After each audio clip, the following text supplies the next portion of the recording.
Bonjour à tous et bienvenue à cette conférence sur l'intelligence artificielle qu'on va décrypter à travers la culture pop.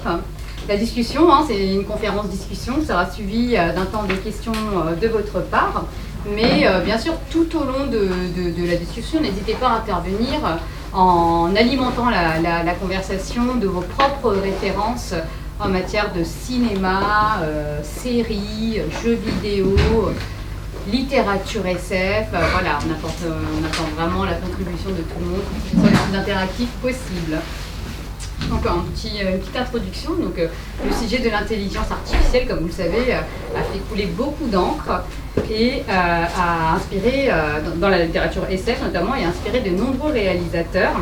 Il existe des centaines, voire des milliers de références en la matière.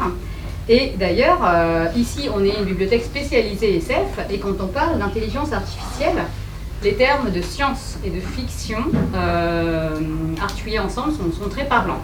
Donc c'est vraiment important d'organiser cette conférence, le décryptage de l'intelligence artificielle dans la culture pop ici.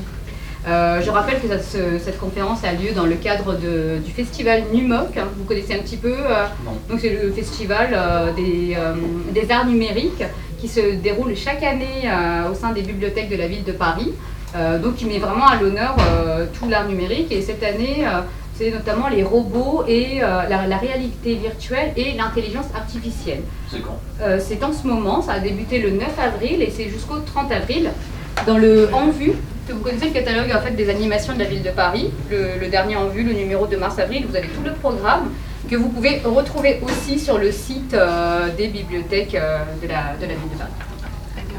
Voilà, il y a un côté jeunesse et le côté... voilà. Ici notamment, on a cette conférence.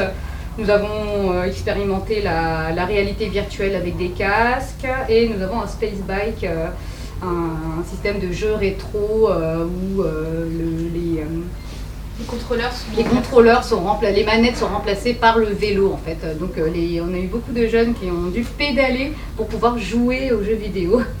Et donc ils ont allié effort et jeu en même temps. Comme je vous l'ai dit, nos références, on a fait un brainstorming d'équipe de bibliothécaires pour réunir toutes les références qui nous interpellaient. Donc il s'agit de références cinéma, séries, littérature, donc qui serviront à alimenter la discussion, mais surtout n'hésitez pas à apporter vos propres références et vos propres questionnements. Donc pour nous les bibliothécaires, plusieurs questions nous sont venues à l'esprit. Jusqu'où peut-on aller techniquement en matière d'intelligence artificielle? Comment? Sous quelle forme? Et aussi des questions morales. Si on peut aller très loin, jusqu'où peut-on moralement aller? Nous allons tenter de répondre à certaines de ces questions en compagnie de Jean-Gabriel Ganassia et connaître l'horizon des possibles en matière d'intelligence artificielle. Donc, Jean-Gabriel Ganassia, vous êtes professeur d'informatique à la Faculté des sciences de Sorbonne Université, membre senior de l'Institut universitaire de France, chercheur au CNRS et spécialiste de la question de l'intelligence artificielle. Vous êtes auteur de différents ouvrages que nous avons ici. Pas tous, mais notamment Le mythe de la singularité, faut-il craindre l'intelligence artificielle? L'intelligence artificielle vers une domination programmée, celui-ci que nous aurons bientôt, qui est paru en mars, sur l'éthique du numérique de manière générale, c'est servitude virtuelle. Vous avez aussi écrit de la fiction. Nous avons acheté tout récemment ce dernier qui est paru assez récemment aussi, je crois. Ce matin, maman a été téléchargée. Voilà. Alors, donc... c'est une dystopie. Oui, c'est de la SF, ça s'appelle bien là. Pour commencer, est-ce que vous pouvez nous dire ce qui vous a amené à travailler spécifiquement sur l'intelligence artificielle? Ah oui, bien sûr. J'ai une formation initiale d'ingénieur et je rêvais de faire de la philosophie.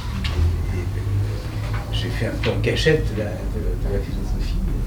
Et lorsque j'ai fait mon service militaire, j'étais dans un service qui étudiait les caméras de vision nocturne. C'était pas drôle, et je testais ça. Je me souviens que j'ai passé du temps sur le plateau de Mourmelon. Alors, je ne sais pas si ça parle à certains d'entre vous. C'est en Champagne, c'est assez glauque, c'est crayeux, etc. Et j'étais chargé de regarder ces caméras, je trouvais que c'était extrêmement fastidieux, et j'avais dans l'idée qu'il fallait essayer d'analyser automatiquement les informations qui étaient données par les caméras, parce qu'on ne pouvait pas rester très longtemps derrière. Et comme j'avais fait de la philo, enfin je m'intéressais à la philo, j'avais dans l'idée qu'il faudrait que l'on traite les informations avec ce que j'appelais des concepts, des niveaux d'abstraction, des informations sémantiques. Et dans mes études d'ingénieur, c'était surtout du traitement numérique d'informations. Et un jour, j'écoute France Culture, et là, j'entends quelqu'un qui explique ce que je souhaitais faire. Et donc, j'appelle la radio et j'ai des informations sur cette personne. Et là, je me rends compte qu'il y avait un DEA qui était à Jussieu. Et j'y suis allé, je m'y suis inscrit. Et là, il y avait deux disciplines, l'intelligence artificielle et la reconnaissance des formes. Donc moi, j'étais allé pour la reconnaissance des formes. Puis, alors, je trouvais que c'était un joli nom, intelligence artificielle. Et puis après, ça m'a passionné. Je trouvais que c'était très intéressant parce que ça reprenait un certain nombre de questionnements d'ordre philosophique sur ce qu'était la connaissance. Et en même temps, ça utilisait les technologies, l'ingénierie pour essayer de mieux la comprendre. Donc voilà la raison pour laquelle vous êtes spécialisé. Voilà, j'ai fait de l'intelligence artificielle. Est-ce que vous pouvez donner une définition de l'intelligence artificielle ? Oui, bien sûr, je peux donner une définition. Enfin, disons, si vous me permettez, je peux donner 3 définitions. Parce qu'une définition, ce serait trop. Donc il y a une définition historique. Le terme a été introduit en 1955 par 4 chercheurs qui ont fait une demande à la Fondation Rockefeller pour organiser une école d'été sur une nouvelle discipline scientifique. Et ils ont appelé cette discipline scientifique intelligence artificielle. Le but, c'était d'utiliser ces objets nouveaux qui étaient les ordinateurs pour mieux comprendre notre intelligence. Donc leur idée, c'était de décomposer l'intelligence en fonctions cognitives, mais on ne sait pas très bien ce que c'est que l'intelligence. En tout cas, ce qu'on sait, c'est que nous avons des facultés comme la perception, la mémoire, le raisonnement, tout ce faisceau d'aspects. Et donc, chacune de ces fonctions, de les décomposer en modules élémentaires et ensuite de les simuler sur un ordinateur.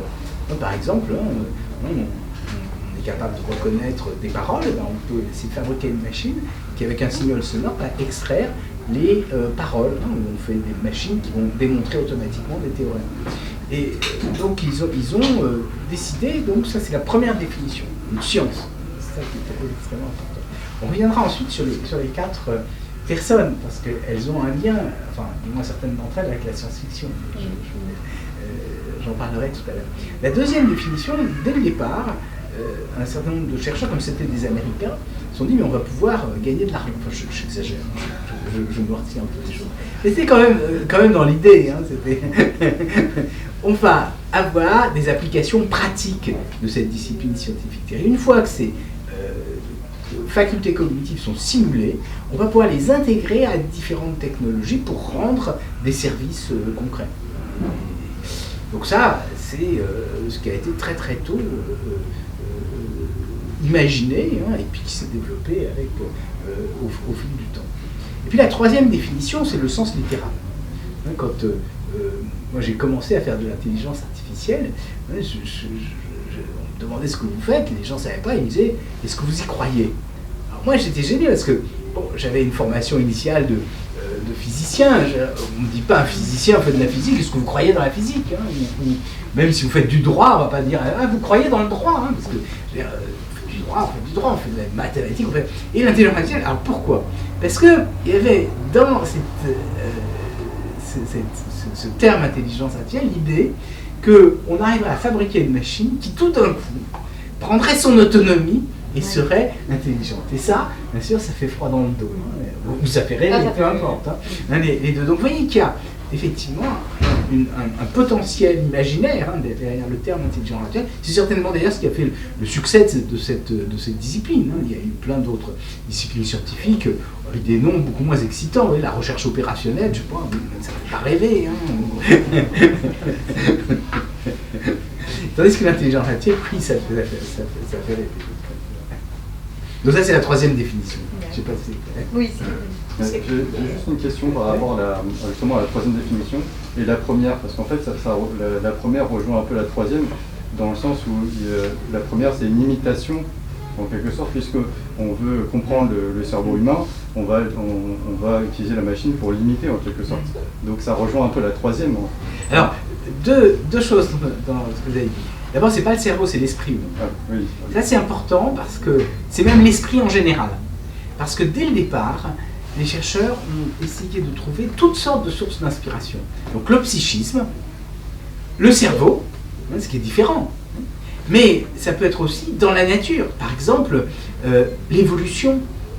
Vous savez que les espèces évoluent et deviennent de plus en plus raffinées, elles ont de plus en plus d'intelligence. Et donc les algorithmes génétiques, par exemple, c'était d'imiter la nature, ou se dire que dans une société, il y a des idées qui évoluent et qui sont un peu indépendantes des hommes, ce qui explique les découvertes simultanées. Et donc on a aussi essayé de simuler ça. Donc ça, c'est la première chose, effectivement, c'est simuler. Donc ça va au-delà de la partie technique, de la simple partie voilà, technique. ça va au-delà de la simple partie technique.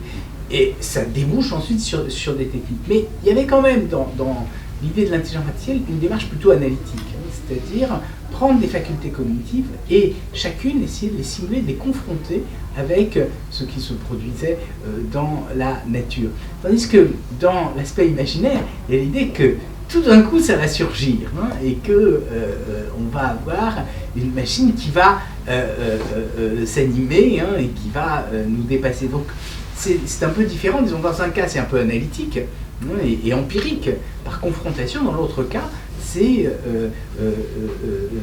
imaginaire et puis on s'intéresse surtout aux conséquences que ça peut avoir sur l'homme, parce qu'il y a l'idée quand même, si on fabrique une machine qui tout d'un coup s'anime d'elle-même, qu'on se met un peu à la place du créateur et qu'il y a une transgression d'un interdit qui, en tout cas un renversement, parce que c'est le créé qui devient créateur, et donc éventuellement une punition.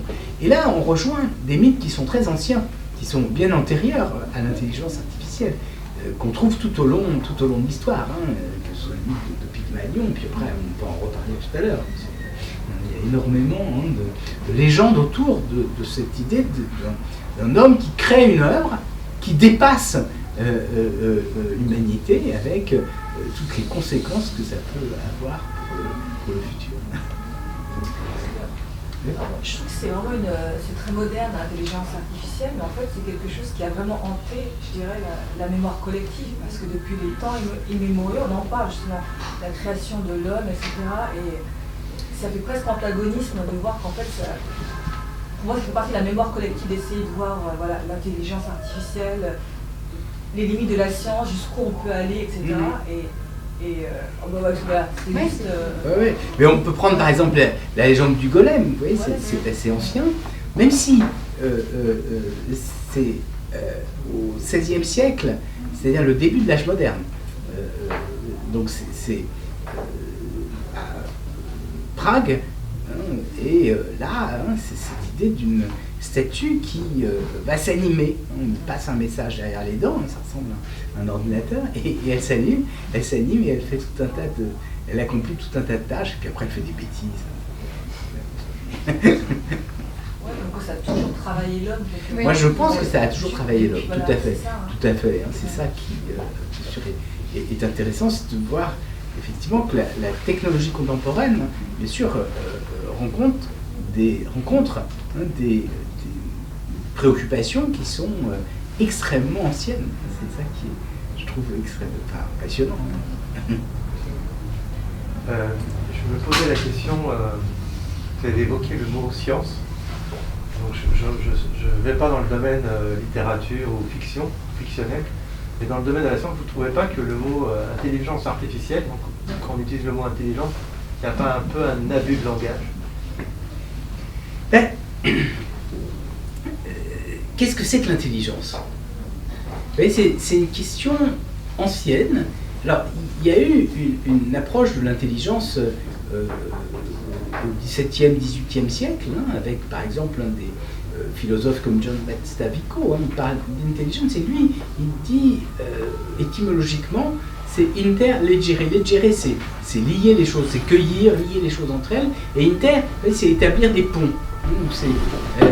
Et pour lui, donc, l'intelligence, c'est cette capacité à rapprocher les choses qui sont extrêmement distantes. Et la philosophie se préoccupe d'intelligence à ce moment-là. À ce moment, qu'est-ce que c'est? Mais ensuite, à partir du 19e, la fin du 18e, 19e, la philosophie ne s'intéresse plus vraiment à l'intelligence et elle s'intéresse à l'esprit. Et le terme intelligence va être pris par des psychologues qui vont essayer de réactiver les problématiques philosophiques avec des méthodes qui sont celles des sciences physiques, des expérimentations. Et par exemple, vous voyez, à la fin du 19e, il y a un livre en français écrit par Hippolyte Taine, de l'intelligence, où il va essayer de cerner les différentes facultés cognitives. Et c'est dans ce sens-là qu'on parle d'intelligence artificielle. Vous voyez, c'est vraiment ces différentes facultés cognitives. Et l'idée, c'est que l'esprit est la résultante de l'ensemble de ces facultés cognitives. Alors, est-ce que c'est vrai? C'est une conjecture. D'ailleurs, ils le disent très bien, les pionniers de l'intelligence artificielle, ils disent c'est une discipline scientifique qui repose sur la conjecture. Une conjecture, oui, au sens mathématique, c'est une proposition qui a toujours été vérifiée, mais qui n'a pas été prouvée. Donc c'est une conjecture comme, vous voyez, en physique, Galilée dit « la nature s'écrit en langage mathématique ». C'est une conjecture, on n'est pas sûr que ce soit vrai, mais ça a permis de faire beaucoup de progrès. Et bien là, c'est la même chose. La conjecture, c'est que toutes les facultés cognitives sont décomposables en modules qui peuvent être simulés par une machine. Alors, est-ce que c'est vrai?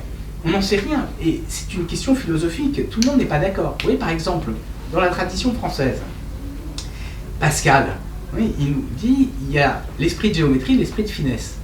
Lui, il savait ce que c'était que le calcul. Il avait la première machine à calculer. Mais justement, il l'a fait pour prouver qu'on pouvait faire beaucoup de choses avec les machines, qu'on pouvait faire beaucoup de choses de façon mécanique, mais qu'il y avait quelque chose qui échappait à cela. Ben, vous voyez, ça rejoint un peu l'interrogation qui est la vôtre, et que je partage, bien sûr. C'est effectivement une hypothèse de travail. Ce qui nous intéresse ici, c'est de savoir jusqu'à quel point cette hypothèse est féconde, au plan scientifique, bien sûr. Pardon, je ne veux pas prendre trop, mais, moi ce qui me dérange, c'est qu'on dit parfois aussi que c'est très très bête, même si c'est très performant, c'est une machine très très bête. Oui, mais justement, intelligence artificielle, ça ne veut pas dire que la machine est intelligente. Ça veut dire qu'on étudie l'intelligence avec les machines. On peut faire un traitement. Voilà, on peut faire un traitement. Après, l'intelligence des machines, c'est autre chose. C'est pour ça qu'il y a toujours... Qu'est-ce que c'est que l'intelligence? Alors, on nous dit que les machines ne sont pas intelligentes. Oui, mais ce n'est pas le problème. Parce que, d'abord, la machine n'est pas en tant que telle intelligente. En réalité, c'est nous qui attribuons une intelligence aux machines. D'ailleurs, ça a été théorisé. Il y a un philosophe qui s'appelle Daniel Dennett qui a introduit la notion de système intentionnel. Il dit qu'il y a des machines à qui on prête des intentions. On va supposer qu'elles ont des buts. Bien sûr, elles n'ont pas de volonté en tant que telles, mais on va supposer qu'elles en ont. Et effectivement, quand elles atteignent un certain degré de complexité, vous avez votre téléphone portable, vous dites « Ah ouais, tiens, il veut ça, ou il a telle information, il le sait, etc. » Bien sûr qu'il n'a pas de connaissances en tant que telle, mais en tout cas, on attribue ces connaissances aux machines. Merci. Est-ce que du coup c'est réducteur de dire que l'intelligence artificielle c'est une puissance de calcul? C'est un tout petit peu réducteur parce qu'il y a une dimension supplémentaire au simple calcul qui est cette volonté quand même de modéliser les facultés cognitives. Vous voyez, par exemple, je vais vous donner un exemple. Le web, c'est au départ, il y a les réseaux de télécommunications. Des communications entre ordinateurs. Ça a été mis en place dans les années 60-70 aux États-Unis, avec la DARPA, c'est des protocoles d'échange. Ça, c'est vraiment de l'informatique, des télécommunications. Et puis, ensuite, à la fin des années 80, un Anglais qui s'appelle Nicky Berners-Lee, qui était à Genève, a couplé ces réseaux avec un modèle de mémoire. Ce modèle de mémoire avait été conçu en 1965 et il avait été appelé l'hypertexte. Alors qu'est-ce que c'est l'hypertexte? C'est une mémoire, c'est l'idée qu'il y a un texte qui est augmenté de liens entre les parties du texte. un peu comme dans notre mémoire où il y aurait des liens entre les parties de la mémoire. Là, c'est un modèle de mémoire très grossier. Donc là, c'est un peu, il a programmé avec des techniques d'intelligence artificielle. Et ensuite, le web, c'est le couplage des réseaux de télécommunications et de l'hypertexte. L'idée de Berners-Lee, c'était que ces liens entre les parties du texte, elles ne sont pas simplement dans la mémoire d'un ordinateur, mais elles peuvent être sur le réseau. C'est ce qu'on appelle les URL, c'est des adresses. Voilà, je ne sais pas si je réponds à votre question. Vous voyez qu'il y a une partie calculatoire, bien sûr, mais ce serait un peu réducteur parce qu'il y a quand même dans ce qu'on appelle l'intelligence artificielle, au départ, même si au bout d'un certain temps on l'oublie un peu, mais il y a eu quand même cette volonté de modélisation d'un certain nombre de facultés cognitive. Oui, quoi, mais disons que quand on va venir à l'hypertexte, il y a quand même, en fait, c'est des informations que l'on donne et que l'on met en relation, mais c'est modélisé par l'homme, en fait. Là où j'ai du mal, en fait, à comprendre, c'est que dans l'idée, le troisième sens que vous donnez de l'intelligence artificielle, il y a cette idée que, quelque part, la machine peut dépasser la capacité intelligente de l'homme. Et en fait, je vois bien au niveau du calcul que une machine peut calculer plus vite que nous, voilà. Mais après, oui, au sens de l'intelligence fine de Pascal, au-delà un peu du quantitatif, pour basculer sur du qualitatif et de l'intentionnalité, il y a, je pense, un saut... Mais je veux dire, on est bien d'accord. La troisième définition relève plus de l'imaginaire que de la réalité, bien sûr. La réalité, ce sont les premières et deuxièmes définitions. Oui, tout à fait. La troisième, bien évidemment, que c'est... Pour moi, ça reste quand même beaucoup de l'algorithme très, très poussé, de la puissance de calcul, qui peut effectivement décupler les capacités d'action et de compréhension de l'homme, mais c'est quand même à travers des filtres qui sont posés ou du code qui est écrit par... Oui, je suis tout à fait d'accord avec vous, mais ce sont vraiment les deux premières définitions qui sont rationnelles. La troisième, c'est fantasmagorique. Mais elle est importante ici, je la mentionne, parce que comme on va parler de science-fiction, il faut bien comprendre que la science-fiction, elle se préoccupe de la troisième, pas tellement des deux premières. Quand on lit les livres de science-fiction, on ne nous explique pas comment on fait pour les mettre en œuvre. Ce que je voulais dire, c'est que par rapport à l'intelligence artificielle, dans la définition, là où la machine ne peut pas dépasser l'homme, c'est par rapport à ce qu'on appelle l'intelligence émotionnelle, la gestion des émotions, l'irrationnel. La machine ne peut pas gérer l'irrationnel, le paradoxe. Ça, dans de nombreux films, dans de nombreux animés, on voit que le paradoxe tue le robot et va bugger, va falloir comprendre. Mais est-ce que maintenant, notamment avec les ordinateurs quantiques, est-ce qu'on peut intégrer cette intelligence émotionnelle qui est définie que par l'homme? Parce que bon, même les règles d'interaction sociale ou autre sont purement humaines, elles ne sont même pas logiques du tout. Et c'est pour ça qu'en fait on a un cerveau qui gère l'irrationnel, un cerveau qui gère le rationnel. Mais en machine, peut-on le faire? Alors, disons, la première réponse qu'il faut donner à cela, c'est que lorsqu'on parle d'émotion en matière d'intelligence artificielle, c'est une émotion calculée. C'est-à-dire que ce n'est pas la machine qui possède elle-même une émotion, mais c'est la machine qui est capable d'imprimer à un robot, par ses réponses, des éléments qui font penser qu'il y a une émotion. Comme je l'ai exposé tout à l'heure, il y a cet aspect miroir. Ce qu'on fait, c'est fabriquer une machine qui donne l'impression de l'extérieur de raisonner, qui donne l'impression de l'extérieur d'avoir une conscience, qui donne l'impression d'éprouver une émotion. Par exemple, on va avoir un robot, et puis il va cligner des yeux, où on écrit un texte, et puis dans le texte, il va utiliser des mots qui laissent entendre qu'il y a une certaine émotion. Alors, est-ce qu'on est capable de fabriquer des machines qui, effectivement, simulent cette émotion? Oui, c'est ce qu'on appelle affective computing, il y a un certain nombre de choses. C'est très limité. Et puis, on peut aussi fabriquer des machines qui perçoivent l'émotion. Alors, bien sûr, c'est très limité, mais dans le contexte, par exemple, des réseaux sociaux, je ne sais pas si vous avez entendu, une salariée de Facebook qui a quitté Facebook ensuite a expliqué cette chose assez effrayante, c'est que Facebook a pour but d'augmenter la circulation des messages. Et pour ça, ils font une analyse de la tonalité affective de ces différents messages. Et parmi les tonalités affectives, ils ont privilégié une, parce qu'ils savent qu'elle est capable de susciter beaucoup plus de réactions. C'est la colère. Il y a 6 tonalités affectives. Hein, et quand un message exprime de la colère, à ce moment-là, il lui donne un point supplémentaire, parce que, effectivement, c'est d'une certaine façon contagieux. On le vit d'ailleurs. Et voilà, c'est ça, oui, je ne sais pas si ça répond à votre question, oui, donc bien sûr, la machine n'a pas d'émotion, j'insiste là-dessus, mais bien sûr, on s'intéresse beaucoup aux émotions en intelligence artificielle. Ouais, Si on prend le cas des psychopathes, un psychopathe ne ressent pas d'émotion, n'a pas d'intelligence émotive, mais il interprète de manière intellectuelle les émotions et du coup, il va faire un grand manipulateur. Du coup, est-ce qu'on ne peut pas recréer ce simulacre, on va dire, en machine? Est-ce que c'est possible ou pas? Oui, oui, tout à fait, bien sûr. Ah oui, oui, tout à fait, on peut simuler un psychopathe, bien sûr. Après, c'est pour des questions morales, on reviendra sur des questions éthiques tout à l'heure.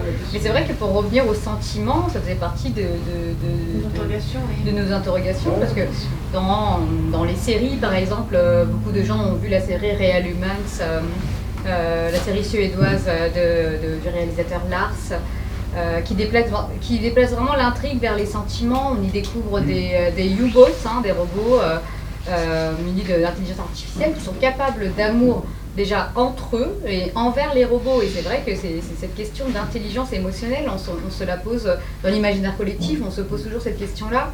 Et c'est comme même dans nos sociétés actuelles, enfin peut-être pas en France, mais au Japon, avec comment il s'appelle ce robot Jubit. Non, ça s'appelle le Lobot. C'est dans un animé, effectivement. Ouais. Il y a aussi le fait qu'un homme peut aimer une machine. Voilà. Oui, c'est ça. Il y a beaucoup de petits amis Des petits amis virtuels comme ça, et donc on se pose la question de, justement, vous avez répondu à ça, c'est qu'en est-il de l'intelligence émotionnelle? Peut-être qu'on peut aller plus loin. L'interface homme-machine utilise beaucoup le ressort émotionnel, parce que le langage des émotions est toujours plus rapide que le langage abstrait. Et donc, si vous avez une machine qui doit vous avertir, il vaut mieux qu'elle vous donne un signe qui va susciter chez vous une émotion, qui va laisser entendre que la machine possède une émotion, plutôt que de vous envoyer un message extrêmement compliqué où elle va vous décrire tout. Alors, il y a quelqu'un qui a beaucoup travaillé là-dessus, qui s'appelle Don Norman. Je ne sais pas si vous avez entendu parler de lui. C'est le théoricien du Macintosh. Vous avez entendu parler du Macintosh. Donc, en réalité, il a commencé son travail chez Xerox. Il travaillait sur les machines qui avaient les premières souris, les écrans graphiques. Et il a compris assez vite que l'interaction avec la machine se faisait, non pas simplement avec des chiffres, etc., mais avec des objets sur lesquels on pouvait projeter une émotion, une intuition, etc.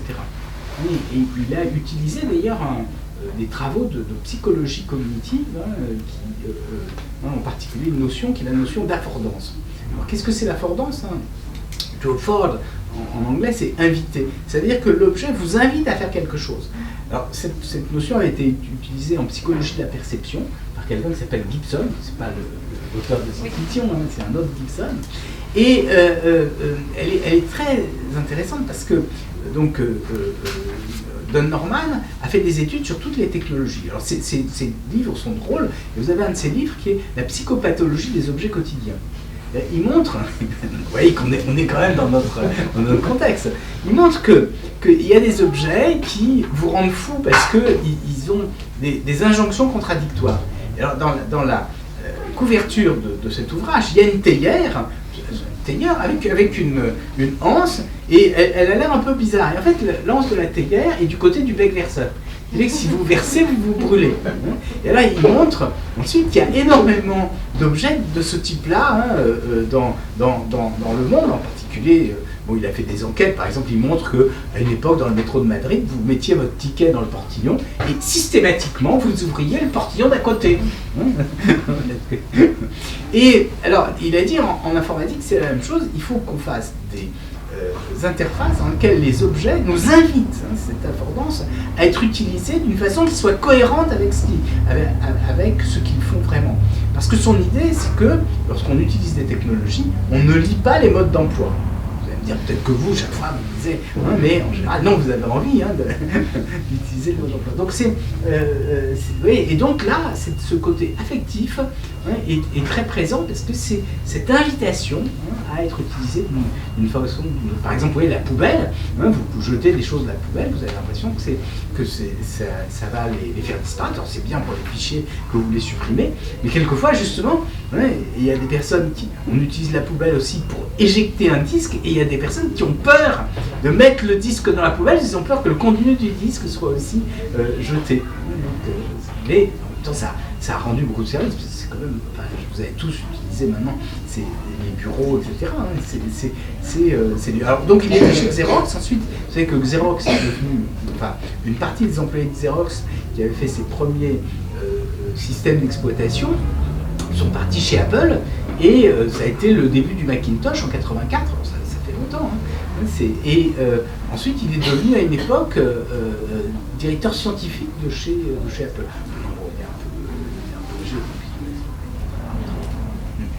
Je vais rebondir sur le quotidien, on en parlait, il y a de plus en plus d'intelligence artificielle autour de nous. Ça peut être les commandes vocales, les montres connectées, tous ces outils qui vont essayer de contrôler, de récolter des informations pour nous aider au quotidien. Et notamment aussi, on trouve l'intelligence emploi.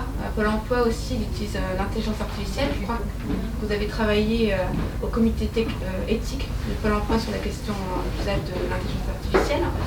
On retrouve aussi dans des sociétés, notamment en Chine, cette idée qu'on trouve dans un épisode de Black Mirror de Credit Score, où on peut être noter une note qui nous suit et qui influe en fait sur notre vie quotidienne selon nos actions, si elles sont qu'elles respectent les codes de la société.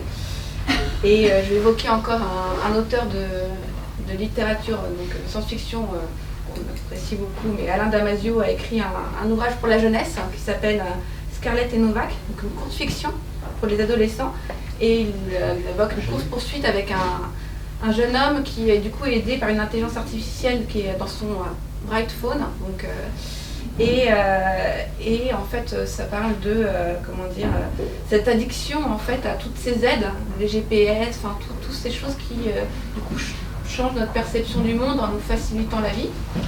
Donc est-ce que cette intelligence au quotidien que l'on a actuellement, l'intelligence artificielle, est-ce qu'on ne serait pas sous une forme de dominance actuellement déjà, ou avec ce côté indispensable? Dépendant des machines, en fait, dépendant de cette utilisation à outrance. C'est vrai qu'on a tendance quand même à s'habituer à l'utilisation des machines, et elles peuvent jouer un rôle important dans la société. Alors ça dépend bien sûr du type de société. Vous avez parlé de la Chine, le crédit social. C'est une idée qui est peut-être antérieure à la Chine et antérieure à l'intelligence artificielle, mais c'est vrai que depuis un certain nombre d'années, il y a cette notation automatique de chaque citoyen. Vous savez, ce qui se produit, c'est qu'il y a des caméras, on reconnaît les individus par reconnaissance faciale et on identifie leur comportement. Et ensuite, en fonction de la conformité de ces comportements avec un certain nombre de normes, on va leur attribuer des points. Et ensuite, il y a une agrégation de ces points, et ceux qui ont des bons points, par exemple, qui se nourrissent correctement, qui aident les personnes âgées à traverser la rue, qui sont vertueux, ceux-là ont des bons points, ils peuvent voyager, acheter, etc. Et ceux qui ont des mauvais points, alors c'est assez terrifiant parce que ils peuvent plus se déplacer, leurs enfants ne peuvent pas aller à l'université, etc. Et moi, j'avais rencontré un journaliste français qui avait travaillé beaucoup en Chine, et il me disait que la meilleure des choses que quelqu'un qui a un très bas score inférieur à 300 points puisse faire pour sa famille, c'est de divorcer. Parce que sinon, il jette l'opprobre sur toute sa famille. Vous voyez, c'est un point incroyable. C'est-à-dire que si on téléphone à quelqu'un qui a un bas score, vous avez une sonnerie particulière qui vous laisse entendre que le fait de rentrer en contact avec cette personne, qui est de mauvaise réputation, va être en défaveur en votre défaveur. Ouais, C'est pire que ça, ils ont même des écrans géants où on voit la tête des gens sont en train de circuler. C'est ça, pire, c'est ça. C'est un appel à jeter des câbles. Voilà, c'est ça. C'est-à-dire que si vous traversez par exemple la rue et que c'est le feu vert, enfin pour les voitures et rouge pour vous, à ce moment-là votre image est projetée avec votre nom et donc on vous fait honte. Voilà, comme ça, c'est l'idée. C'est assez terrible. J'ai pas entendu, c'était où c'est? Ça c'est en Chine. En Chine. Ouais. J'entends mal. Ouais. J'ai entendu ce que vous dites. Ouais, c'est assez terrifiant. Hein, comme... Ah, c'est pas le mot assez. Ouais. C'est assez terrifiant de dire que c'est assez. C'est ça veut dire, mais... Du coup, j'ai une question justement sur les logiciels de reconnaissance faciale, de reconnaissance etc. On parle beaucoup de logiciels utilisant l'intelligence artificielle. Alors, quelle est la différence entre ces logiciels-là et un logiciel plus classique où on ne fait pas l'indication?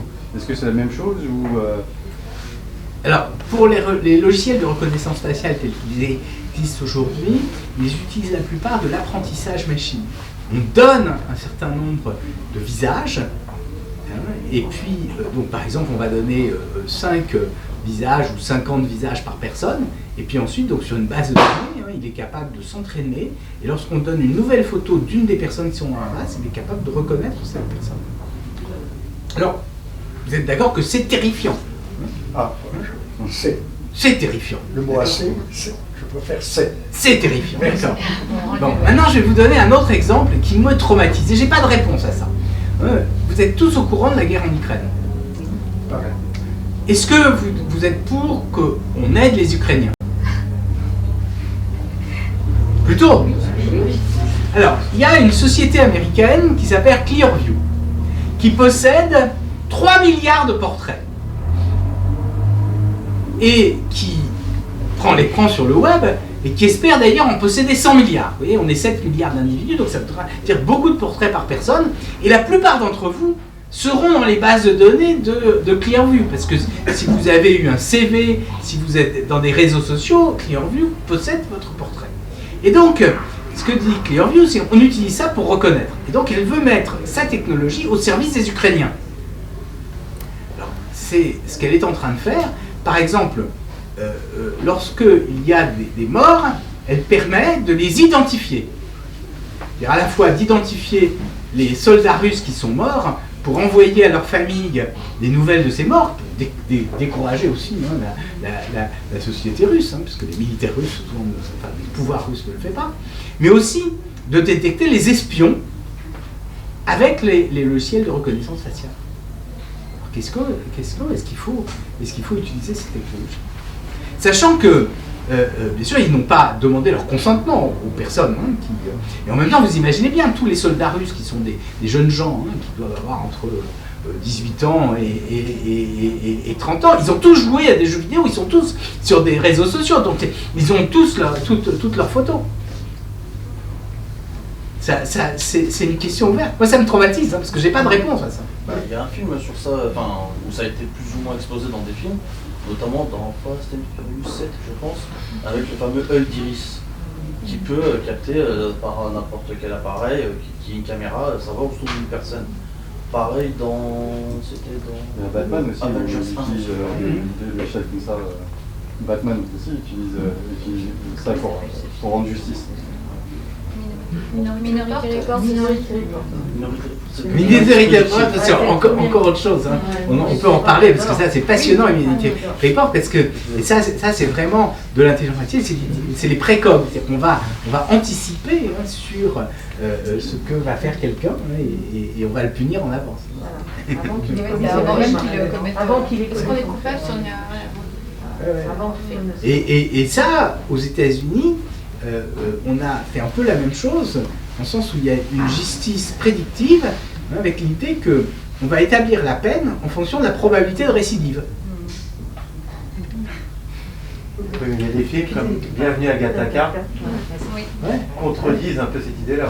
Ah oui, bien sûr. Heureusement. Même Report le contredit, finalement, à la fin, mais on est plutôt dans cette idée-là que l'homme est capable de...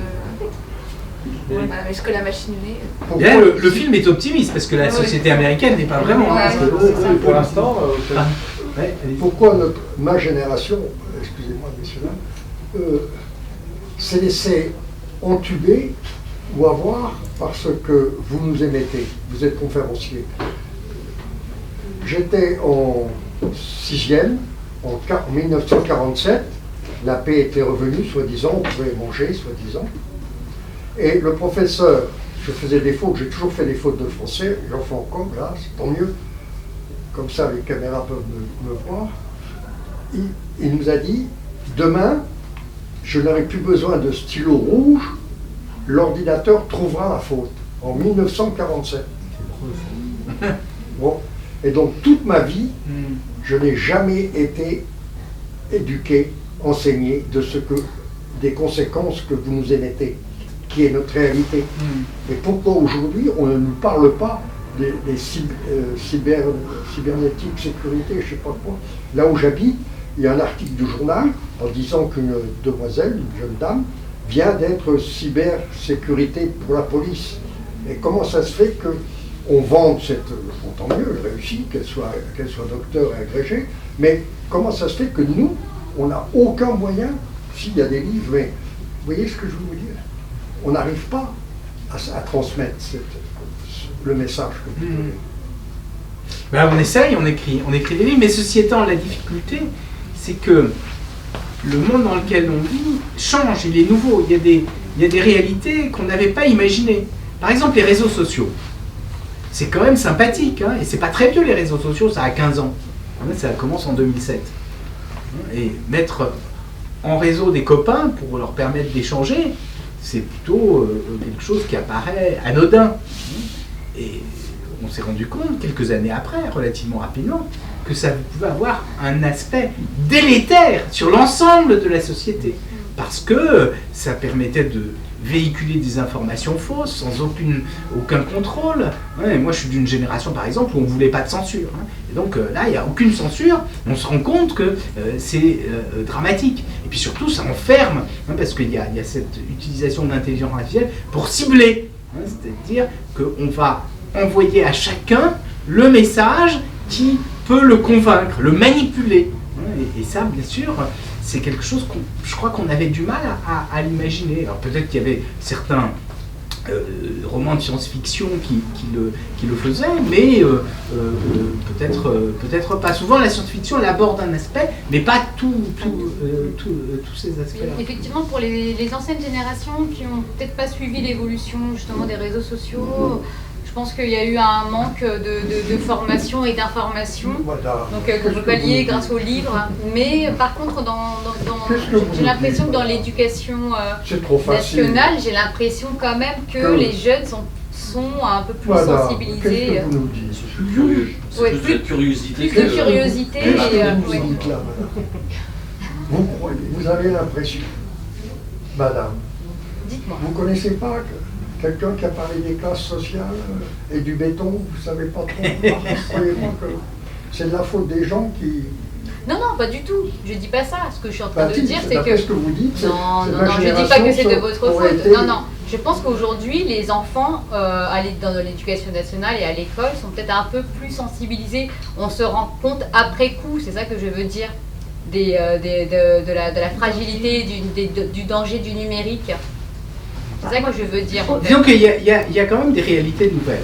Voilà, aujourd'hui, un enfant qui, comme dans la cour de récréation, ça n'a jamais été tendre une cour de récréation, hein, on parle de l'âge tendre, hein, mais ça a été toujours très violent. Mais il y avait un moment où on coupait avec l'école. On rentrait chez soi et on avait un autre univers qui était celui de la famille, qui était peut-être pas tendre, mais qui était différent. Tandis qu'aujourd'hui, l'univers de la cour d'école se prolonge ensuite à l'intérieur dans la maison. Et ça, vous voyez, ce sont ces réalités-là qui sont extrêmement nouvelles et qui, à mon sens, étaient difficiles à anticiper. Bon, moi, je suis un petit peu dubitative parce que je me souviens très bien qu'au début des réseaux sociaux, donc on avait dit que c'était quand même assez récent, on avait l'éminent prof de philosophie, je pense notamment à un monsieur qui s'appelle Vincent Cespedes, qui allait sur toutes les plateaux télé nous expliquer que c'était formidable, qu'on allait enfin faire du bien de façon débridée, qu'on était dans une société extrêmement fermée, que les gens ne savaient plus se parler. Et que grâce à ces fameux réseaux sociaux, ça allait être fabuleux, on allait voir des vrais amis, la société allait se libérer. Alors, force est de constater que bien que 10 ans après, à peine, sur l'histoire justement de ce que vous avez retracé, c'est rien, 10 ans. C'est incroyable. Pour se rendre compte que quand même, tout ça, c'est la fumée tirée. Donc, je voudrais savoir si on peut quand même garder quelque chose de positif à travers cette mise au réseau, pas être complètement taxé, juste voilà. Donc moi quand même, je crois qu'il y a des aspects positifs. Voilà, c'est ça. Et là, on est dans une médiathèque. Et moi, je me souviens que dans les années 90, j'ai participé à une aventure qui était un dictionnaire des sciences. On était une dizaine de scientifiques. Il y avait Michel Serres, il y avait Étienne Klein, il y avait Albert Jacquard, que certains ont connu, etc. Et on allait à la Fondation des Treilles. Vous savez ce que c'est la Fondation des Treilles? C'est un lieu tout à fait extraordinaire. C'est un rêve de milliardaire. C'était la descendante des Schlumberger qui a voulu recréer les conditions qui avaient permis à la pensée grecque d'éclore. Et donc dans sa maison de campagne, dans le sud de la France, à Tourtour, elle a créé, il y avait une vingtaine de maisons, et là on avait, tout était à disposition pour qu'on puisse créer. Donc on travaillait, il y avait une bibliothèque, et moi ça me faisait rêver parce qu'on pouvait aller à n'importe quelle heure dans la bibliothèque. Et je me disais, ce serait bien, on peut dormir dans une bibliothèque. Et puis un jour, je me suis réveillé après le web en me disant, mais aujourd'hui, on a cette chance de tous dormir dans une bibliothèque. C'est-à-dire qu'à n'importe quelle heure du jour et de la nuit, on peut trouver un livre, en particulier tous les classiques, en plus ils sont pratiquement tous gratuits.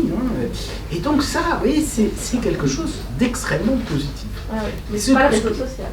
Non, c'est pas les règles. Mais ce que je veux dire, c'est et c'est ça le drame, c'est qu'il y a des aspects positifs, mais en même temps, on est dans une société de plus en plus inégalitaire.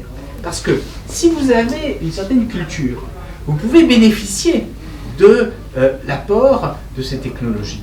Sinon, bien sûr, vous êtes victime de toutes les nouvelles erronées, de toutes les sornettes qu'on vous raconte, de tous les schémas complotistes, etc. Et sûr, à ce moment-là, c'est extrêmement frustrant. Et c'est ça, cette étrangeté du monde dans lequel on est. C'est-à-dire que d'un côté, tout le monde peut accéder à la culture, puisqu'elle est quasiment gratuite. Il y a de plus en plus d'accès ouvert, même les articles scientifiques deviennent gratuits aujourd'hui. Mais d'un autre côté, bien sûr, ce qui fait qu'on puisse bénéficier de cette culture, ça, c'est un héritage qui n'est pas donné en partage à tout le monde. Et c'est ça, je crois, qui est... Pardon ? C'est d'avoir l'intérêt de le chercher. Voilà, c'est ça. Les gens n'ont pas d'intérêt. Voilà, exactement. Et c'est ça, je crois, qui est ce paradoxe du monde dans lequel on vit aujourd'hui. Je ne sais pas si je réponds à c'est intéressant ce que dit aussi monsieur, c'est-à-dire qu'il y a la faculté, puisqu'on sait qu'on a la faculté de l'obtenir, on y renonce. Ouais. Et ça, c'est une question très intéressante. Justement, c'est la question de renoncement, voilà, il y a l'éthique. On peut en parler, parce que c'est vrai qu'on parlait tout à l'heure de... Je vais vous raconter une histoire peut-être là-dessus, je ne sais pas si ça rejoint ça ressemble à la science-fiction. Vous avez entendu parler de Mark Zuckerberg. Malheureusement. Et vous savez que l'un des projets de Mark Zuckerberg, c'est de développer des interfaces cerveau-ordinateur. Et son idée, c'est de mettre des casques sur les utilisateurs qui permettent d'anticiper le désir des utilisateurs. Vous rêvez à une pizza, vous n'avez même pas besoin d'écrire pizza ou de prononcer le terme pizza. L'ordinateur va détecter que vous voulez une pizza et va vous apporter la pizza. C'est de l'analyse des ondes, je sais pas. Voilà, c'est ça, exactement. Mais vous imaginez que si effectivement il le fait, vous allez être dégoûté des pizzas. Et vous n'allez plus désirer rien du tout. Ça rejoint un peu. Je ne pense pas. Le fait d'être en symbiose avec quelqu'un, on sait ce qui peut lui faire plaisir. Et je pense que celui qui a inventé ce que vous dites a mis en technique ce sentiment. Mais là, il y a un problème. Moi, ce qui me gêne plus, c'est... Oui, c'est l'automaticité, c'est ça. C'est le problème de l'automaticité, tout le problème. Et puis il y a le fait que, justement, le désir, l'éthique, parce qu'on parlait de l'éthique, c'est quelquefois de désirer, mais en même temps de lutter contre son désir. Parce qu'on pense que c'est pas le désir immédiat qui doit être exaucé, mais que quelquefois on pense d'abord que la pizza ça nous ferait grossir ou je ne sais pas. Mais alors, est-ce qu'on ne revient pas à la philo? Justement, pour parler philo, on parle d'éthique, forcément c'est de la philosophie aussi. On ne la quitte pas, et donc je vais revenir à une référence un petit peu SF, et donc quand on parle d'intelligence artificielle, de robots, on pense aux lois de la robotique d'Asimov, qu'il a écrit en 1942. Donc pour les personnes, si vous voulez que je vous les cite les trois règles, en fait c'est premièrement, un robot ne peut porter atteinte à un être humain, ni rester passif, laisser cet être humain exposé au danger. Deuxièmement, un robot doit obéir aux ordres donnés par les êtres humains, sauf si de tels ordres entrent en contradiction avec la première loi. Troisièmement, un robot doit protéger son existence dans la mesure où cette protection n'entre pas en contradiction avec la première ou la deuxième loi. Et donc ma question, c'est à l'instar d'Asimov qui a écrit ces lois en 1942, aujourd'hui, en 2022, devrions-nous créer justement une série de règles pour contrôler, freiner les machines et aujourd'hui, quels seraient nos critères? Alors effectivement, c'est une bonne question. Dans mon équipe de recherche, on s'est intéressé à la modélisation des raisonnements éthiques avec des outils d'intelligence artificielle. Et on est confronté un peu à la même difficulté que celle que rencontrait Asimov, parce que les règles d'éthique sont des règles qui entrent en conflit les unes avec les autres. Et c'est ce qu'on voit ici, si on prend la première, par défaut la deuxième, etc. Mais en général, elles ne sont pas ordonnées comme celle-là. Mais on n'est pas totalement démunis, on a des formalismes d'intelligence artificielle qui utilisent la logique, mais des logiques d'ordre supérieur, qui permettent de surmonter les contradictions. Et en pratique, quel est l'objectif? C'est de concevoir ce qu'on appelle les superviseurs éthiques, c'est-à-dire des dispositifs qui permettent aux machines de se conformer à un certain nombre de prescriptions. Ça veut dire que les machines ne sont pas éthiques en tant que telles, parce que l'éthique, ça voudrait dire avoir une réflexion, une conscience du devoir. Mais pour reprendre une distinction du philosophe Emmanuel Kant, agir par devoir et agir conformément aux règles de devoir, là l'idée c'est de faire des machines qui agissent conformément à un certain nombre de règles, ce qui est mieux que rien du tout. Voilà. Surtout si ces machines ont été entraînées par apprentissage, et donc elles peuvent, pour des raisons techniques, être conduites à des décisions qui contreviennent à un certain nombre de règles. Donc de ce point de vue-là, oui, ces règles d'Asimov ont été une source d'inspiration, et en même temps, on les a un peu dépassées. Oui, c'est sûr. Mais après, on rentre dans une autre confrontation qui est humaine et qui va être transposée aux machines dans ce cas-là, c'est la loi, la morale. Et aussi peut-être aussi la religion du coup, parce qu'il y a des lois religieuses. Voilà. Donc déjà que nous autres humains, déjà on a du mal avec la loi, la morale, comment déjà le mettre à une machine? Alors Asimov, quand on prend les lois d'Asimov que vous avez citées, notamment dans le film iRobot, qui est bien, où ils exposent plusieurs fois ces lois-là, ça inclut que la machine a une capacité de raisonnement. Comment elle va savoir qu'elle met en danger l'être humain?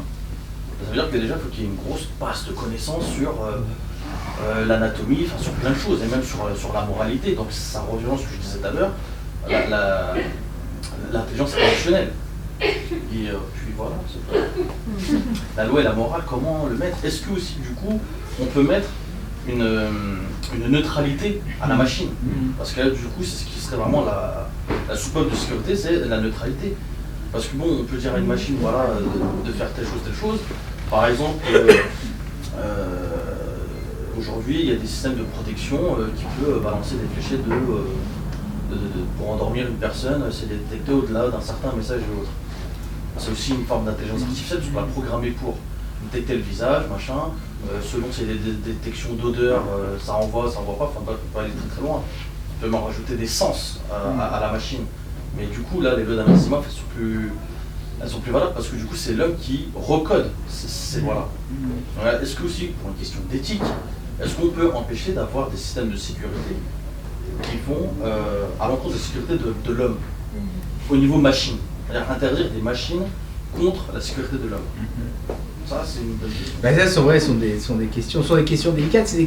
C'est compliqué. Vous voyez, par exemple, il y a ce qu'on appelle le conflit d'autorité.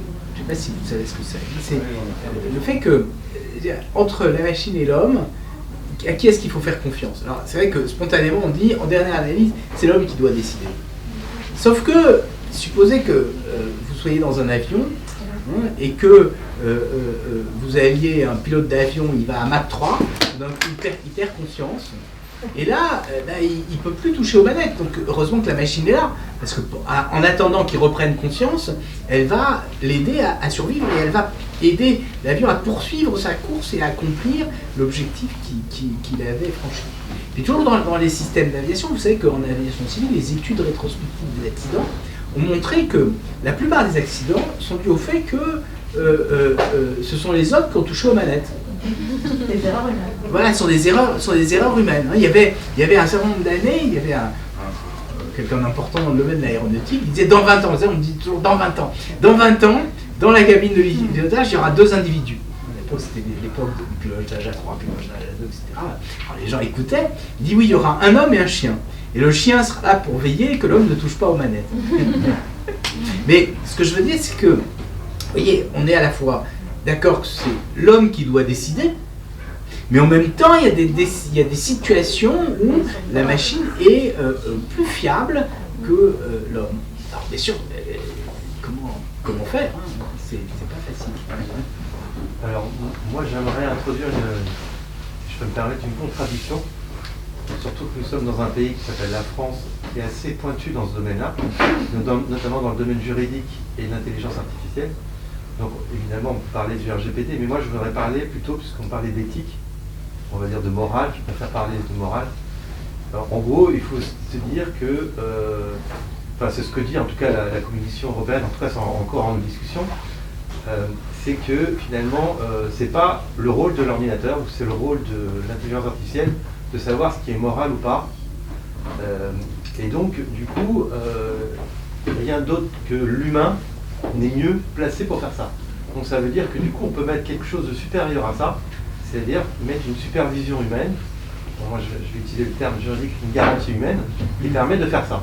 Donc ça veut dire que du coup, la machine est peut-être plus puissante, comme vous dites, plus performante, et à un moment donné, il va falloir faire des choix, et il ne faut pas laisser à la machine de faire ce choix-là. Et donc il n'y a rien de mieux qu'un humain pour faire ça. Et du coup, si on dit ça, ça veut dire qu'il faut qualifier qu'est-ce que c'est qu'une intelligence artificielle. Donc on va parler d'IA critique ou d'IA non critique. Évidemment, si c'est une IA qui, on va dire, puisqu'on parlait de guerre, d'Ukraine, etc., si c'est une IA qui est en train de gérer une centrale nucléaire, à un moment donné, pour appuyer sur le bouton, il faut peut-être qu'il y ait un humain derrière qui vérifie que la machine ne va pas partir en dérive. Et du coup, j'en viens, désolé, j'ai été un peu long, mais finalement, ça revient à dire que l'IA n'est pas si parfait que ça. Il peut y avoir des biais. Et les biais, en fait, c'est comme vous avez dit, finalement, derrière, c'est un humain qui va faire les algorithmes, qui va programmer. Mais du coup, il y a peut-être quelqu'un qui va quand même vérifier qu'il n'y a pas des dérives. Et donc, plutôt que parler d'éthique, moi je dirais plutôt gérer les biais, et qu'au final, qu'il y ait un humain qui ait le dernier mot.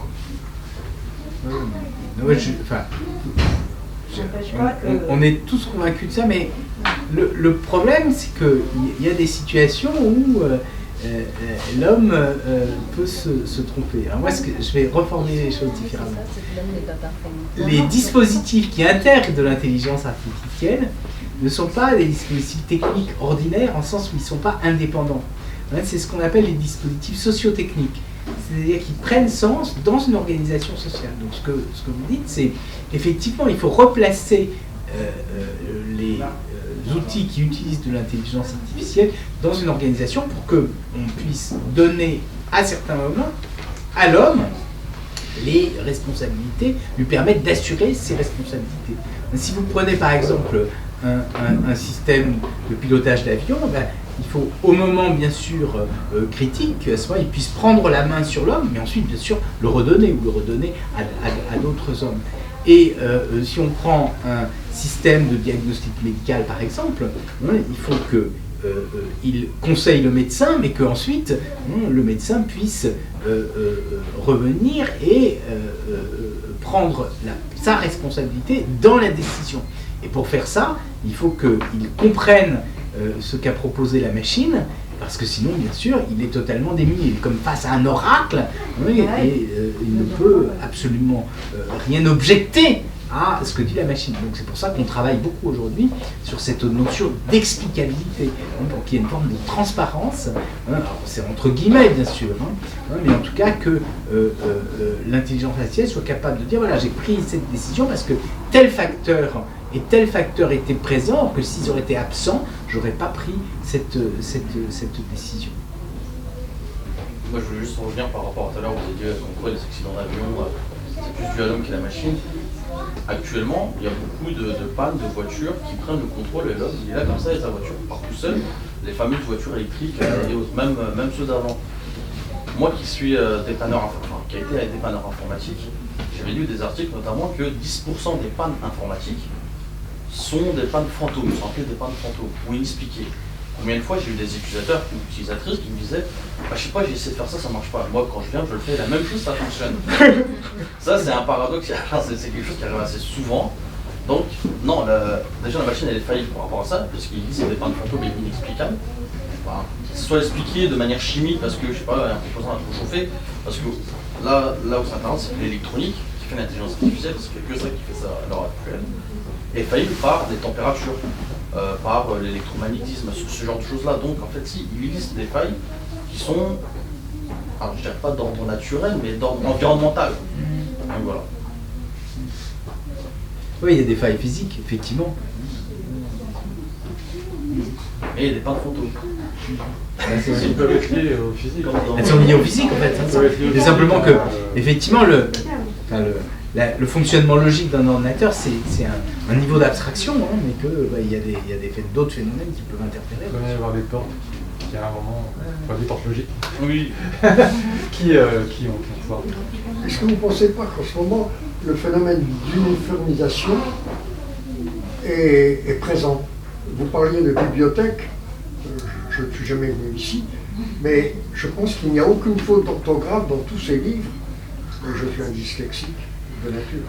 Mais je ne sais pas, où est notre liberté dans cette... Je prends la main, il y a beaucoup de fautes d'orthographe justement dans les livres, des fautes de frappe, des fautes, enfin il y a le travail d'éditeur et nous on en voit souvent, les gens nous les signalent. Donc vous êtes entouré de fautes sans le savoir. Moi je suis un ignorant. On appelle ça des coquilles. Des coquilles, voilà. Et donc, je ne crois pas qu'il y ait autre chose. Des secondes éditions, des troisième éditions, donc on s'améliore de publication en publication, mais c'est très courant. C'est très courant, oui. Et même dans des livres très courts, une coquille, c'est possible. Voilà. Même il y a une coquille en V2 qui n'était pas en V1. Oui. Même avec là les correcteurs d'orthographe. Oui, c'est pire que tout. En fait. Il y a tellement de finesse dans la langue française, des règles que le robot ne reconnaît pas tout. Les subtilités de la langue française. Pour l'instant, le correcteur n'est pas encore optimal. Il y a des IA pour améliorer ça. Oui, justement. Ces IA se basent notamment sur des documents, je sais pas quoi, diplomatiques et autres, ils font transposition et autres. La question c'est est-ce qu'on modifie la langue française pour que l'IA marche mieux? Ah ouais, est-ce qu'on s'adapte à c'est une bonne question. C'est là en fait. Bon, ça, au-delà du côté de la langue française, prenons un autre sujet, mais c'est toujours cette idée, est-ce que notre monde n'est pas en train de se transformer au service déjà de l'IA? Et c'était un peu ça l'idée de Bernanos, là. Il parlait de la France des robots, la France face aux robots, il disait effectivement on devient des robots parce qu'on se conforme. On devance. On devance. Je pense que c'est mais pardon, allez-y. Je pense que c'est vrai sur la traduction automatique au sens où si on écrit en français pour que ça soit traduit dans une autre langue, on va écrire un français extrêmement pauvre. On est à peu près sûr que l'IA ne fasse pas n'importe quoi. Donc de cela, le résultat de la langue est pauvre. Et si quelqu'un pour le coup retraduit dans l'autre sens, il aura un français pauvre. Voilà, on déconstruit notre modernité. Moi, je voudrais mettre du positif dans ce que vous Non, dites. Moi, j'ai vu des ordinateurs qui créaient des Van Gogh. Et je peux vous dire que derrière, Van Gogh n'avait jamais signé ses tableaux. Mais des experts en art pouvaient dire c'est comme du Van Gogh. Pour vous dire que c'est pas de la créativité, c'est l'ordinateur qui fait ça. Mais du coup, ils arrivaient à nerfer l'œil humain, quoi. Oui, donc en fait. c'est positif. En fait, il y a des techniques qui sont assez maîtrisées, ce qu'on appelle les GAN, qui sont des réseaux, pas des réseaux les réseaux adversariaux, bien sûr. Qui permettent en fait de générer ça. Qui permettent aussi de faire du morphing, et des choses comme ça. Pour vous dire qu'on a des résultats. Quoi. Mais la question, c'est quand même de se dire, est-ce que finalement, les biais cognitifs, est-ce qu'on ne peut pas plus manipuler les gens en leur disant, est-ce que c'est pas plus facile finalement de faire rentrer des peuples dans quelque chose de conforme à la machine, plutôt que d'amener cette machine, c'est tellement dur de faire une machine aussi parfaite que ce que vous décrivez. Est-ce que l'effort finalement n'est pas plus simple de faire en sorte que l'être humain se conforme à la machine plutôt que la machine à l'être humain, puisque la machine à l'être humain c'est compliqué, c'est beau ce que vous dites, mais ça demande un effort énorme. Donc c'est ça qu'il faudrait mesurer, je sais pas. On a peut-être une solution, c'est débrancher la prise, parce que là, avec les problèmes d'approvisionnement, c'est sûr que là, on va peut-être régler certaines circonstances. Il y aurait un problème de... Mais là, c'est un vrai sujet. La sobriété en IA. Non, mais ce qui est... Enfin, pour moi, ce qui est difficile, c'est que on entre dans une société où beaucoup de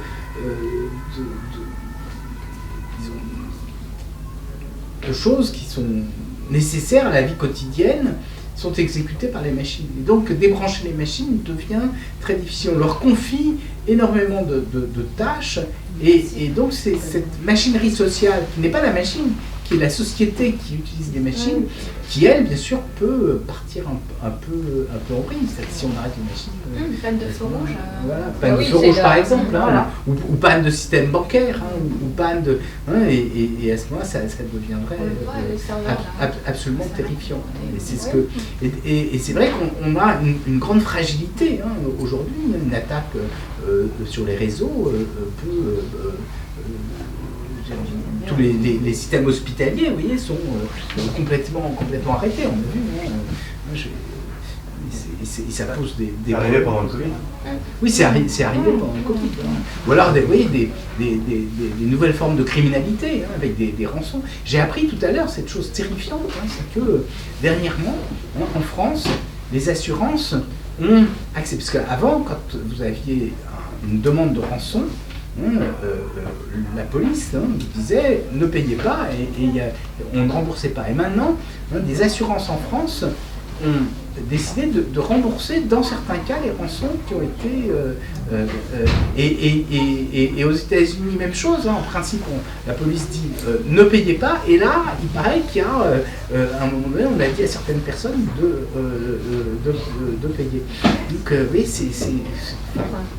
c'est-à-dire qu'on rentre dans un monde, mais c'est pas le monde, c'est pas les machines, c'est la société qui utilise les machines d'une façon absolument terrifiante. C'est un peu ce que j'ai montré dans ce livre Servitude virtuelle.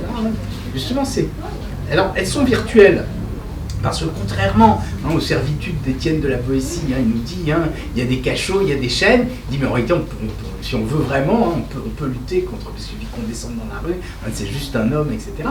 Mais aujourd'hui, ces servitudes, elles ont l'air d'être impalpables, puisque ce sont des réseaux. Il n'y a aucun problème. Mais en réalité, elles sont très réelles, et il n'est pas aussi facile que ça de s'en dégager. Je crois cette réflexion qui me semble nécessaire. Pardon, ouais. Donc, là, je vais partir dans d'autres choses. Sur la notion, par exemple, l'humain a fait du biomimétisme. On s'est inspiré de beaucoup de choses de la nature pour en faire. Notamment, Gustave Eiffel s'est inspiré de l'os humain, notamment du fémur, pour faire des ponts et ensuite la tour Eiffel. Il y en a pas d'exemples comme ça. Par exemple, dans le film Terminator 2, où il y a un moment, Schwarzenegger a dit, voilà, il a un logiciel de mimétisme. Alors, je ne sais plus c'est quoi le mimétisme, quelque chose, je sais plus comment on dit, qui permet d'apprendre au fur et à mesure les interactions sociales, ce genre de choses-là. Est-ce qu'aujourd'hui, il y a un terme, ou si ça existe même, ce genre de choses-là, en intelligence artificielle? De mimer les interactions sociales? Pas que les interactions sociales, l'apprentissage au fur et à mesure, ou de s'inspirer de ce qu'ils voient, donc notamment des humains, pour recréer et se fondre plus facilement dans la masse. Est-ce qu'on se sert du biomimétisme dans le... Ah oui, on se sert du biomimétisme. Oui, le biomimétisme, c'est à l'échelle humaine. Mais moi, je parlais d'une espèce de similarité de biomimétisme à l'échelle machine. Disons que, je ne sais pas si je vais répondre à votre question, mais il y a quand même des travaux depuis très longtemps qui ont montré que les règles d'interaction sociale étaient les mêmes que les règles d'interaction avec les machines. D'abord, bon, disons, première chose, les règles d'interaction sociale, qui fait qu'on dit bonjour lorsqu'on se rencontre, etc., c'est les mêmes que les règles d'interaction avec les médias. Ça, c'est la première chose. Et moi, j'ai le souvenir, quand j'étais adolescent, j'avais écouté Maurice, c'est Blanchet, c'est ça, qui était un publiciste, et il racontait que De Gaulle l'avait fait venir après une allocution télévisée et il lui avait dit: est-ce que vous pouvez me dire si c'était bien ou pas? Et il dit: oui, c'est très bien. De Gaulle lui dit: non, dites-moi franchement. Et là, Eugène Blanchet lui dit: écoutez, vous arrivez chez les gens à 20h pendant le dîner, vous gardez votre képi sur la tête, c'est vraiment pas bien. Et cette idée, effectivement, moi j'ai été à la radio par exemple, vous arrivez et on vous dit, dites bonjour. C'est absurde. Et en même temps, c'est très utile, il faut dire bonjour. Et donc, ces règles d'interaction sociale, dans les médias, elles interviennent. Vous voyez, les présentateurs, ils vous disent toujours bonjour. Et bien, avec les machines, il y a eu des études qui montrent que c'est la même chose. C'est-à-dire qu'on apprécie plus une machine qui vous dit bonjour. Le Macintosh, il dit au revoir quand il parle. Et même chose, quand vous êtes avec quelqu'un, s'il vous dit, ce que vous faites, c'est vraiment, c'est lamentable, là vous ne l'aimez pas trop. S'il vous dit, ou un prof, il vous note, il vous dit, bon, vous êtes 12, c'est vraiment, c'est pas super. Mais s'il vous dit, vous avez 12, l'exercice était très difficile, bravo, ben ça, on trouve qu'il est nettement mieux, le prof. Et bien, avec les machines, on fait exactement la même chose. On sait que, par exemple, on préfère les gens qui vous flattent un peu. Et bien, les machines, elles vous flattent tout le temps, etc. Donc ça, c'est pour revenir à votre question, ces règles d'interaction sociale, elles sont présentes dans tous les interfaces avec les homme-ordinateur. Ça fait très très longtemps. Et ensuite, effectivement, les théories de ce qu'on appelle le nudge, toutes les méthodes de persuasion, elles sont vraiment fondées sur cette connaissance des faiblesses humaines, de l'amour propre, etc. Sur Twitter, on trouve de l'intelligence artificielle qui reproduit des interactions. On a déjà ça, notamment utilisé dans le marketing aussi. Je sais que le lancement de la série avec Le Roi Soleil, ils avaient fait un compte Twitter qui écrivait spontanément des... Ouais, c'est ça. Bon, c'est assez glaçant, c'est assez glaçant en sens où on est réduit. Enfin, oui, ça nous paraît sympathique, puis quand on examine, on voit qu'on est manipulé. C'est là l'outil de manipulation. Tout à fait. Mais vous voyez, on est loin de ce qui se produisait dans la première moitié du XXe siècle avec le totalitarisme, où on forçait à penser tous de la même façon. Mais on le fait de façon discrète, et puis on le fait. On a l'impression, par exemple, on n'arrête pas de vous poser des questions. On s'intéresse à vous, on veut savoir ce que vous pensiez, parce que vous achetez un livre, par exemple, on veut que vous donniez votre avis. Parce qu'on veut mieux vous servir. En réalité, non, c'est simplement parce que on veut. Voilà, et puis on sait que ça a un aspect.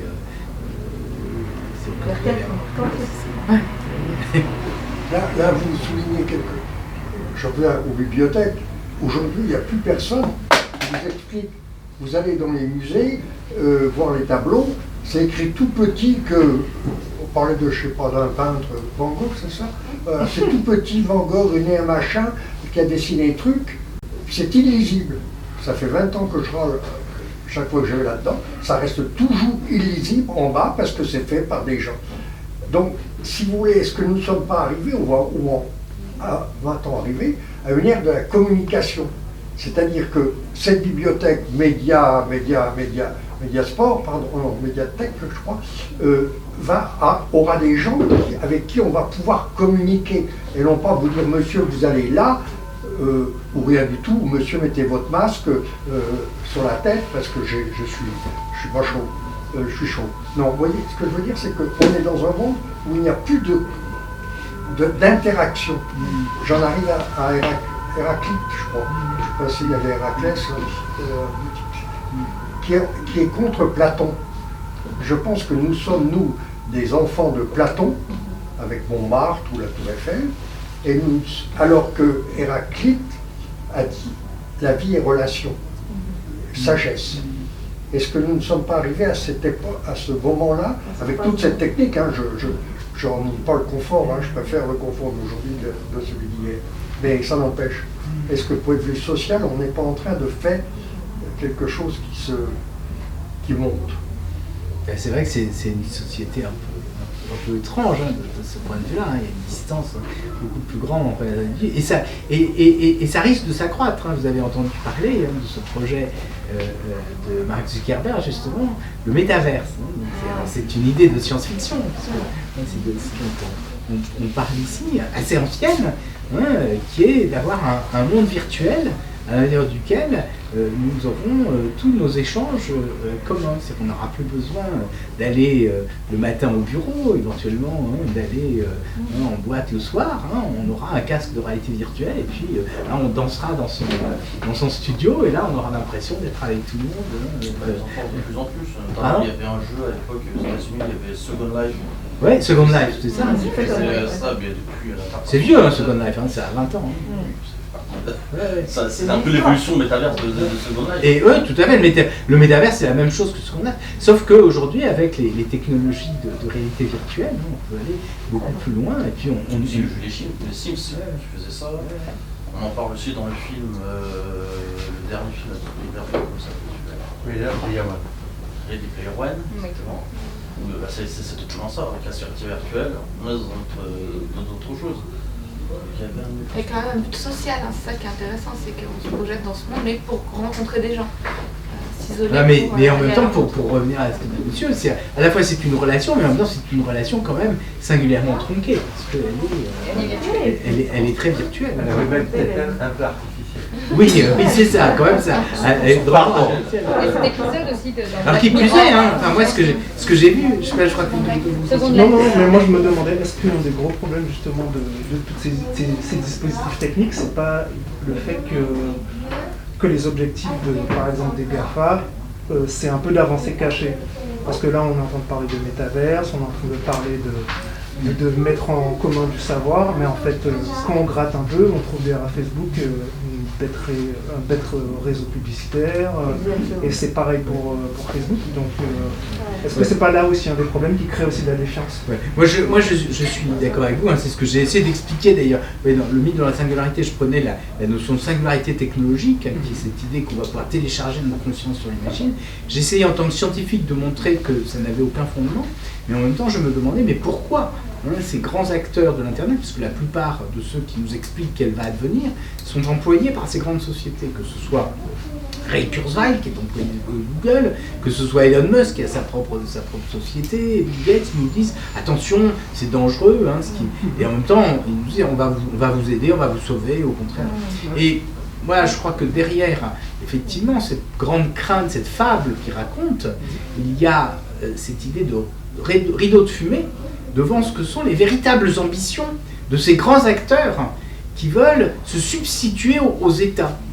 Et effectivement, là, vous voyez, une notion qui était centrale, qui était la notion de souveraineté, c'est l'idée que l'État, hein, c'était nous. Hein, que, quand on vote, il y avait l'idée, hein, si vous lisez la Déclaration universelle des droits de l'homme, hein, c'est l'idée que le peuple est souverain. C'est-à-dire que nous sommes, à partir du moment où nous avons élu le président, en fait, il est notre représentant, mais il n'est que nous. Et effectivement, aujourd'hui, cette notion de souveraineté est mise en défaut par le fait que vous avez les pays sont traversés d'influences diverses. Et ces acteurs ont un rôle de plus en plus important. Alors, personne n'a voté pour le président de Google. Vous voyez, au moment de la pandémie, par exemple, hein, ils ont été capables de s'opposer aux États européens en disant « Ah ouais, mais on ne veut pas vous laisser l'accès à la gestion sur le système d'exploitation du Bluetooth, hein, pour mettre votre propre protocole de transfert. » Et je suis tout à fait, d'accord. J'avais peut-être pour aller dans ce sens-là, évoqué dans ce livre une notion. Alors je l'avais prise d'un philosophe italien qui s'appelle Luciano Floridi, et il parle de ce qu'il appelle les organismes informationnels, qui sont les réseaux sociaux, les moteurs de recherche. Et il appelle ça, il contracte Information Organism. Et en français, si on traduit organisme informationnel, ça donne ORIN. Et alors, ça m'a beaucoup plu parce que ORIN, en marine, c'est un terme qui désigne le cordage qui relie la bouée et l'encre de fond. Alors ces orins, effectivement, en tout cas les possesseurs de ces orins, de ces organismes informationnels, ont une puissance considérable sur nous. Il y a un chapitre sur la dictature des orins, parce qu'effectivement, ils prennent un pouvoir terrifiant. Oui, c'est ça le problème, c'est qu'aujourd'hui on a l'impression qu'en tant que citoyen, on peut difficilement s'opposer à l'IA. Là, vous parlez tout à l'heure du crédit social, et effectivement c'est peut-être consubstantiel au fait que ce soit développé dans une dictature, mais aujourd'hui on a l'impression qu'on ne peut pas, en tant que citoyen, et au niveau du pouvoir qui est le nôtre, et même si on pouvait s'associer, en fait on ne peut pas dire non, on ne peut pas s'y opposer, on ne peut pas mettre des limites. Et alors, et pour aller dans votre sens, vous voyez, vous dites, enfin, c'est effectivement une dictature, puis bien sûr la première réaction c'est de se dire ah ouais c'est la Chine et c'est autre chose. Mais si vous allez prendre un prêt à votre banque, elle a établi un score. C'est du crédit social. C'est-à-dire que tous vos petits découverts, vos dépenses de plus, etc., votre salaire, tout ça, elle a agrégé, elle est capable de vous dire. Et moi je ne sais pas comment ça a été calculé. Et vous avez ça. Et peut-être que mon conseiller. Lui-même sait pas, il a un score quelque part. Tout à fait. Du coup, le problème n'est pas tant sur l'intelligence artificielle en elle-même, mais plutôt sur l'adaptation des institutions à l'intelligence artificielle. Par exemple, sur le cas, vous avez parlé au début, comme exemple, du logiciel pour l'Ukraine. Si c'est effectivement une compagnie privée qui utilise ça et qu'on ne sait pas ce qu'elle va en faire ensuite, ça c'est problématique. Donc même si le but est légitime, après l'utilisation. Mais par contre, si ce logiciel-là est utilisé par un État légitime, dans lequel le citoyen peut contrôler, par la démocratie par exemple, alors là ça devient totalement légitime et on peut utiliser ce logiciel de reconnaissance. Donc pour moi ces solutions viendraient plutôt d'une adaptation institutionnelle par rapport aux évolutions technologiques. Mais oui, le drame aujourd'hui, ça rejoint ce que monsieur disait, c'est que ces acteurs sont tellement puissants qu'en fait ils s'imposent aux États. Et qu'ils ne laissent plus les États choisir librement. Et même en Europe, ce que l'on sait, c'est que dans toutes les réunions, vous avez, comme ce sont des acteurs très puissants, ils ont beaucoup d'argent, et donc ils sont capables de payer des observateurs qui font du lobbying et qui sont présents à toutes les réunions, qui influencent les décisions qui sont prises. Et à cet égard, il y a quelques années, on avait fait dans le cadre du comité d'éthique du CNRS un rapport sur la difficile posture du scientifique à l'ère de la post-vérité. Parce que quand il y a des éléments faux, c'est difficile en tant que scientifique de dire oui, nous on sait, parce que ça n'est plus accepté. Alors, juste en même temps qu'on a sorti le rapport, on a vu que la Commission européenne avait commandité, enfin une division de la Commission européenne avait commandité un rapport sur la post-vérité, sur les infox, les fake news, etc. Et dans le groupe d'experts, il y avait des industriels européens bien connus, qui s'appellent Google, Twitter, Amazon, etc. J'étais un peu surpris quand même. Et ils disaient, voilà, on va commander à la Commission européenne des grands projets pour détecter automatiquement les fake news, etc. Ce qui quand même paraît difficile. Et à la fin, heureusement, vous savez que souvent on dit il suffit d'un juste pour sauver. Et il y a eu quand même deux personnes dans le groupe, des 50 experts, qui ont refusé de signer. Et l'un a expliqué pourquoi. Il a dit mais le problème c'est que le rapport fait l'impasse sur la principale cause des fake news, c'est le modèle économique des grands acteurs de l'Internet qui repose sur la circulation d'informations. Et donc, plus une nouvelle est étonnante, plus elle est fausse, plus elle va être cliquée.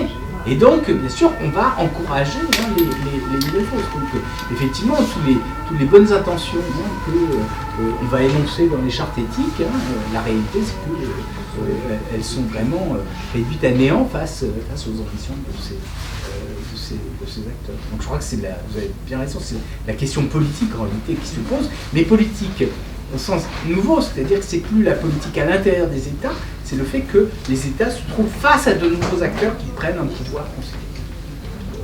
Et pour le coup, les deux rapports étaient très différents. Non, oui, ça n'avait rien à voir, parce que nous, on ne travaillait pas sur le même sujet. Nous, on s'intéressait. La question, c'est qu'est-ce qui se passe dans l'espace public, comment est-ce qu'on fait pour apparaître dans l'espace public, pouvoir... En tant que scientifique. En tant que scientifique. Oui. Hein. C'est-à-dire que c'est une tension, hein, et on l'exprimait, c'est que d'un côté, notre responsabilité, c'est quand même de faire part à la population des résultats de la science. Mais c'était en 2018, donc avant la crise sanitaire. Hein, et... Pour le coup, il y a le même problème sur le climat. Et il y a le même problème, oui, alors là, on sur la santé. On parlait, oui, c'est ça, et sur la santé. Et en même temps, on ne peut pas se draper dans sa toge d'universitaire en disant ouais, on a raison, etc., parce que ça, ce ne serait pas expliqué, enfin, ce serait pas accepté aujourd'hui. Et c'est difficile, vous voyez, comme situation.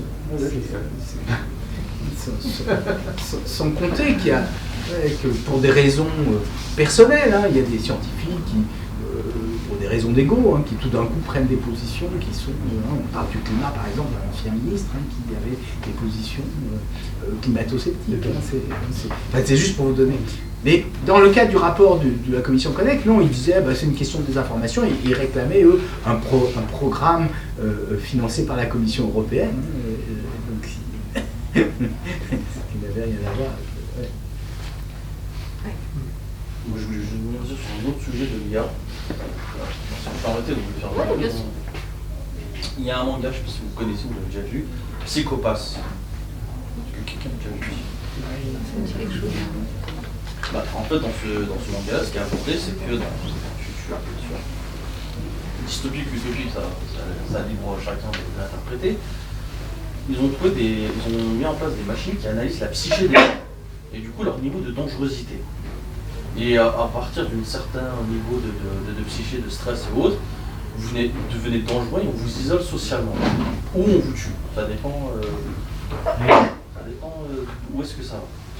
Et du coup, est-ce que ce genre de choses, aujourd'hui, ça existe ou pas? L'analyse de psyché via une IA ou autre? Ben, le score social, c'est un peu ça. C'est l'idée que... C'est pas pareil, parce que là, c'est carrément la machine qui va vous analyser et savoir, va mettre un certain taux à un moment donné, parce que c'est fluctuant, à savoir quand est-ce que la psyché dépasse un seuil, pas de mortalité, mais de dangerosité et de mortalité. Et notamment dans ce manga-là, il y a 2 saisons, c'est sur Netflix, hein. Sans faire de pub, hein, c'est juste pour se voir de manière légale. Notamment, il y a certains épisodes vont aborder différentes personnes. Il y a par exemple la personne qui a une immoralité totale, qui s'affiche, reste fixe et constante et est bonne. Ou notamment l'une des inspectrices, qui est le rôle principal notamment de ce manga-là, malgré les horreurs qu'elle peut voir et autres, parce qu'au bout d'un moment, ça aussi ça affecte la psyché et ça dépasse les normes sociales. Enfin, la norme d'être en commun avec les gens. Mais cette personne-là, même malgré tout ça, arrive à tenir une certaine psyché calme. Et en fait, ce manga est assez intéressant sur plusieurs choses, mais le postulat de base, c'est des machines, enfin, ils ont mis en point des machines qui permettent d'analyser les gens et de savoir à quel moment ils sont dangereux ou pas. Et ça délivre une certaine arme à capacité létale d'ailleurs. Moi je vous recommande de le voir. Oh, c'est très intéressant. Voilà. Ce qui peut être fait, c'est sur l'émotion. Ouais, sur l'émotion, non, il y a l'émotion de stress ou d'énervement à la fois par le visage ou les attitudes. Ça peut être fait. Après, tourner en positif, il y a des systèmes IA, je crois, je parle sous couvert, qui permettent d'accompagner, on va dire, d'augmenter les personnes âgées ou des personnes en mobilité réduite ou en handicap, et que du coup, selon le mouvement qu'ils ont ou le comportement qu'ils ont, derrière va envoyer un appel aux urgences parce qu'il y a un comportement qui a été identifié comme dangereux pour la personne par l'IA, qui dit là il faut aider la personne. Du coup là c'est une IA qui aide la personne. Oui, non, il y a des projets d'application. Tout à fait. Tout à l'heure, on avait abordé l'homme qui devient une machine par madame. Et du coup, je me disais pour le transhumanisme, cette idée voilà, de migrer vers la machine, on se trouve dans le film Transcendance où ce docteur a été chargé dans une machine quantique, ou alors dans votre livre.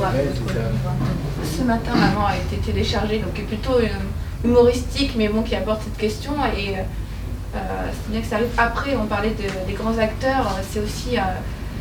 comment dire, un but de ces gens qui ont des moyens de payer ses recherches. Enfin, c'est quand même une volonté, une mortalité qui voilà, les gens qui ont les moyens financiers de s'investir, c'est quand même un but. Et voilà, je me demandais si du coup, est-ce que vous pensez que ce sera possible un jour de se transférer à la machine? Est-ce qu'il faut aller dans cette direction ça, et qu'est-ce que ça révèle aussi? C'est ce que j'ai écrit ça ici. C'est une dystopie. Imaginez que vous puissiez continuer à exister dans le cyberespace. Alors, c'est bien parce que vous allez continuer à survivre à la mort physique, mais bien sûr, qu'est-ce que ça pourrait avoir comme conséquence et la coexistence de cette vie dans cet espace et de votre vie. C'est ce que j'ai imaginé là. C'est un jeune homme dont la mère, sentant sa fin prochaine, décide de sauter le pas et de se faire télécharger. Alors bon, je me suis amusé parce que déjà, il y a la douleur. Vous imaginez, si vous vous téléchargez, il y a un moment où vous mourrez et puis il y a votre conscience qui est ailleurs. Et alors, votre conscience, elle a un temps propre qui est pas du tout le vôtre. Et là, par exemple, il l'a fait attendre 5 minutes, elle lui envoie un texto, et alors, ces 5 minutes, elle dit, ça fait 3000 ans pour moi. Alors, elle exagère, mais ça fait quand même plusieurs centaines d'années pour elle à l'attendre. Donc ça, c'est la première chose. Et puis après, sur les impressions sensibles qu'elle a, qui sont assez percutantes, et puis le fait qu'elle devient absolument insupportable. Alors surtout, elle se réincarne, et c'est ça qui le trouble beaucoup, parce que c'est une dame d'un certain âge, et elle décide de choisir son corps. Bon, elle essaye de trouver un truc bien, quoi. Et là, elle trouve ce qu'on appelle les PPP. C'est-à-dire les PP, c'est dans les années 50, c'était les jolies filles, et les PPP sont les pulpeuses à peau de pêche. C'est les années 48, mais c'est des robots sexuels, disons. Et sur lui, il retrouve sa mère là, et ça le trouve beaucoup, parce que c'était pas du tout l'image qu'il avait de sa mère. Et en même temps, bon, et alors après, elle est terrible parce qu'elle est dans l'appartement. Alors il la confine parce qu'il n'a pas envie qu'elle sorte. En fait, elle sort sur les réseaux partout. Mais alors surtout, elle est un peu possessive quand même. Et alors, elle a que ça à faire qu'à s'occuper de son fils. En plus, elle dort pas, elle n'a pas besoin de manger. C'est horrible.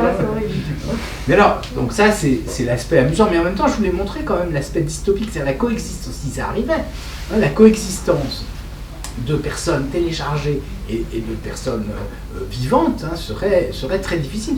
Enfin, on avait quand même dans toute la littérature des fantômes. Mais c'est des fantômes. Oui, c'est quand même, c'est abominable. Alors la question que vous m'avez posée, c'est est-ce que ça peut être vrai?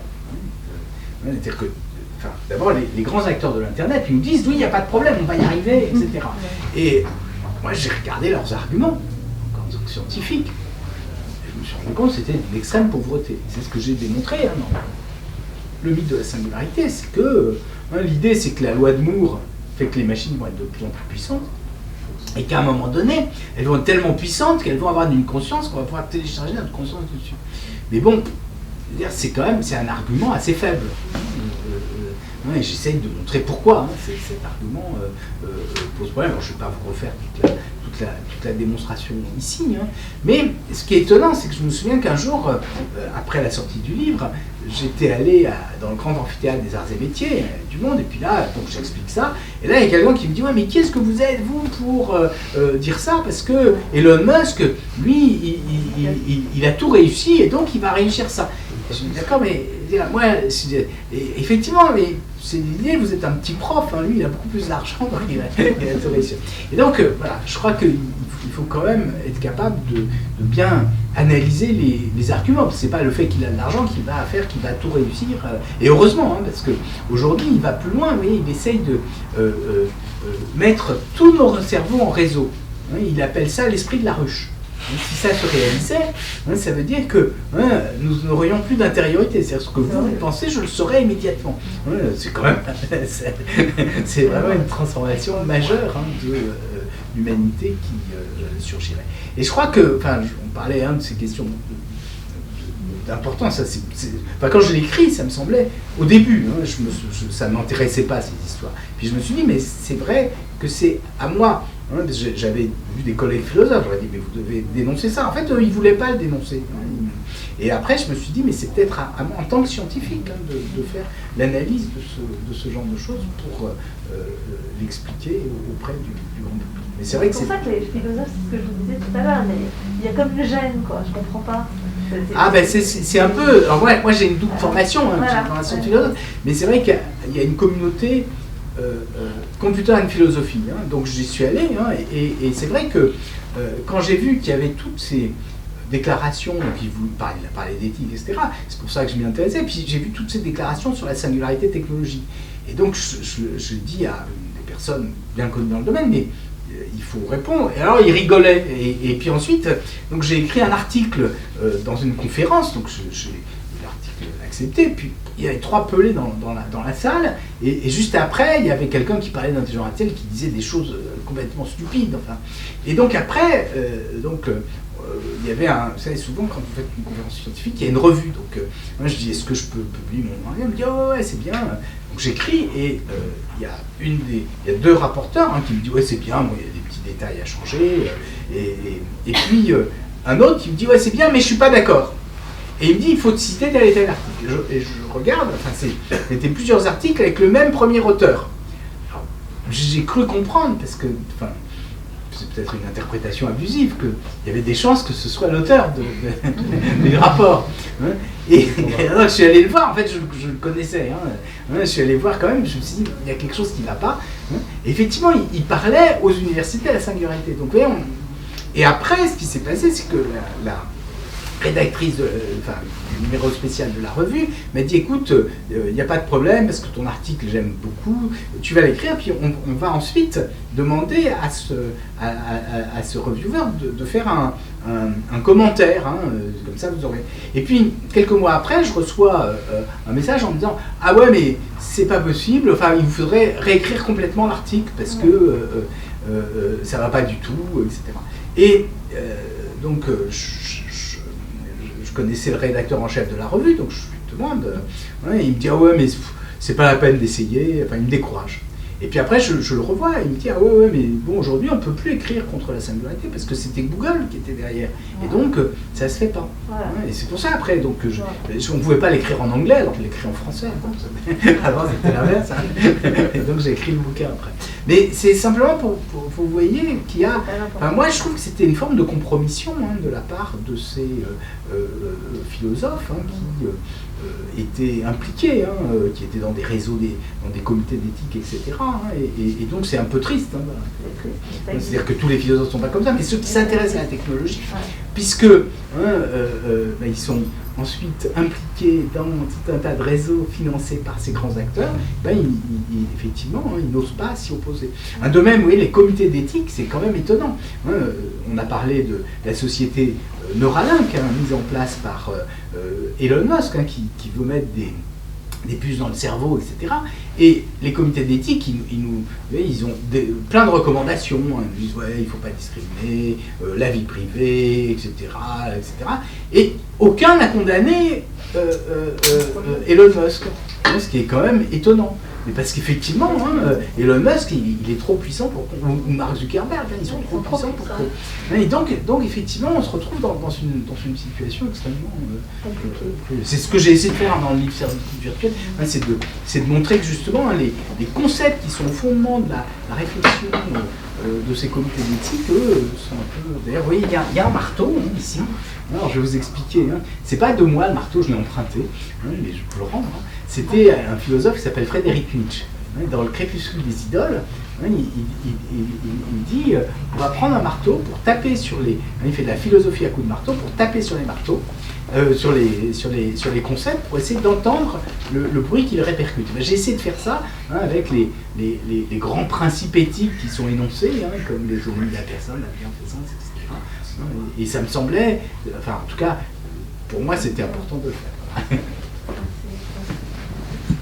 Je voulais revenir au concept de transhumanisme, dans le sens, ça veut dire que déjà, c'est-à-dire qu'il faut reprendre le concept de l'âme, et que l'âme, on pourra en créer un algorithme, purement mathématique, sans compter la mémoire, qui du coup n'est pas un algorithme, c'est une construction neuronale en plus. Il y a par exemple dans la série qui est aussi sur Netflix, Altered Carbone, où il y a la fameuse puce corticale, où il y a tout qui est réuni. La psyché, la mémoire, il y a tout ça. Aujourd'hui, on ne peut pas faire le transhumanisme parce que comment on peut transférer l'âme, sachant que si biologiquement on transfère, c'est-à-dire qu'on meurt. Comment après, ça un coup sur différents trucs religieux et autres, mais c'est pas possible en fait. C'est pas possible. Je suis d'accord. Bien sûr. Non, mais je suis d'accord. Bien sûr que c'est pas possible. Mais on peut l'imaginer, hein, c'est ça l'intérêt de la science-fiction. Mais oui, j'ai écrit sous un nom d'emprunt. Hein, oui, c'est vrai, j'avais pas compris. C'est Gabriel Naège, hein, si vous recherchez le livre. L'anagramme de Jean-Gabriel Longpré, c'est ça. Mais oui, non, mais je suis non, mais vous avez totalement raison. C'est absurde. Mais ce qui est quand même très choquant, c'est que les grandes sociétés laissent entendre que c'est possible. Vous voyez, quand c'est que Kurzweil rêve de ça, mais qu'il soit ensuite employé par Google et que Google finance les universités de la singularité, moi j'ai trouvé que c'était très très choquant. Pour revenir à ce que vous disiez tout à l'heure, je pense que c'est vraiment pour jeter un voile de fumée sur la réalité qu'ils sont en train sur ce qu'ils sont en train de faire. Alors c'est même pire que ça, parce que aujourd'hui, pour financer la recherche, il faut faire rêver. Et c'est vrai à la fois pour les universitaires et pour les industriels. Et pour faire rêver, il faut de la science-fiction.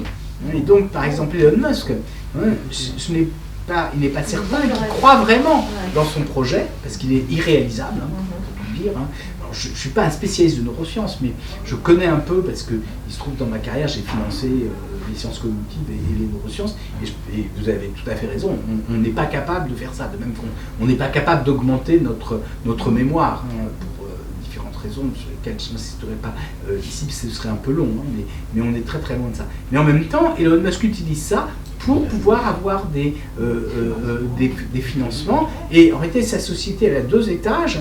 Il y a un étage sur les implants neuronaux, et ça, ce sont des choses tangibles pour la visée thérapeutique ou à différentes visées. Et en fait, il fait financer ce premier étage par un autre étage. De même que SpaceX, il nous explique qu'il va envoyer des hommes sur Mars. C'est inimaginable parce que ça prendrait beaucoup trop longtemps, etc. Mais ça lui sert à récupérer des financements qu'il va utiliser pour développer des navettes spatiales qui, elles, sont en train de rivaliser avec les navettes spatiales européennes. Mais il n'est pas le seul, il n'est pas le seul. De quoi? Je dis, il n'est pas le seul. Oui, il n'est pas le seul. L'Arabie Saoudite, voilà, Israël... c'est ça. Et c'est simplement pour dire, oui, c'est aussi une logique de financement de la science. Et même chose, nous, en tant que scientifiques, on nous demande des breakthroughs, des percées technologiques, qui sont effectivement souvent des projections de science-fiction. Des sociétales, d'ailleurs. Ouais, tout à fait. C'est le breakthrough scientifique.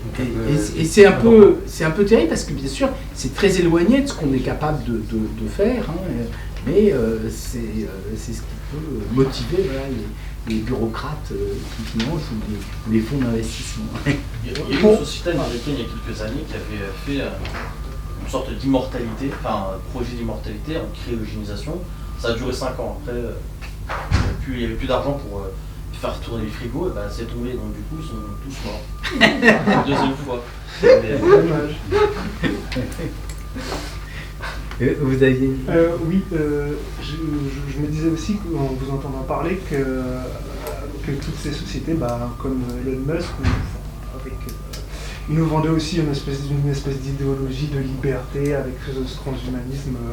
Donc du coup, on sera téléchargé, notre psyché sera téléchargée dans un monde où on aura totale liberté pour pouvoir tout faire. Et en fait, on s'aperçoit juste que dans les utopies qui ont été développées, par exemple Terminator, non pas Terminator mais Robocop, que j'ai revu il n'y a pas longtemps, qui est un film assez extraordinaire en fait, on se rend compte qu'on est extrêmement limité.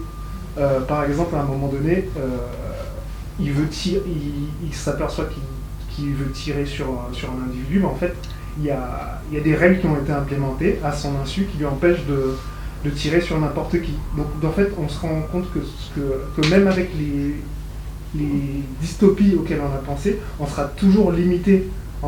Et en fait, on nous vend un rêve de liberté totale, mais au final, il y aura toujours des limites, des critiques. Et d'ailleurs, même dans votre livre, quand vous dites que la personne qui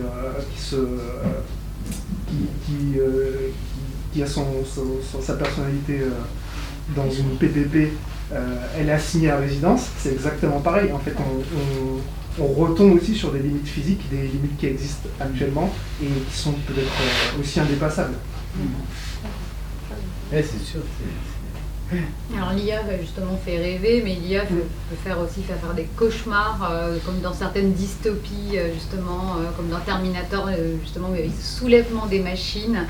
Je rappelle, il y a un avenir très sombre où règne la menace de robots créés par une super intelligence.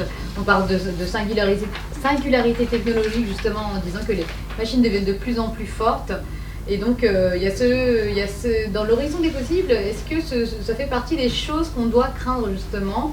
Et justement, pour terminer, ça nous permet de conclure et se dire, finalement, le recours aux intelligences artificielles, est-ce un bénéfice ou un inconvénient? Je pense que la question est pas tranchée, mais... Vous sentez même dans le public, voilà, qu'il y a des défenseurs de... Il y a les défenseurs, il y a les pros et il y a les anti, on le sent tout de suite. Les sceptiques, voilà, les sceptiques. Mais peut-être expliquer un peu ce que c'est que la singularité. Je ne sais pas si vous voyez tout ce que c'est au sens mathématique. Une singularité, c'est une rupture, c'est un point critique dans une fonction. Par exemple, au voisinage de 0, la fonction qui a x associée 1 sur x, elle présente une singularité, c'est-à-dire qu'elle est moins l'infini juste avant 0 et plus l'infini juste après. Et alors, à partir de ça, on peut... il y a une théorie qui est la théorie des catastrophes. En France, c'est une branche de la théorie des singularité. La singularité, elle a été développée en France par René Thom dans les années 70. Et donc, l'idée, c'est qu'il va y avoir un moment dans le développement des technologies où les technologies vont être si puissantes qu'elles vont être plus intelligentes que nous.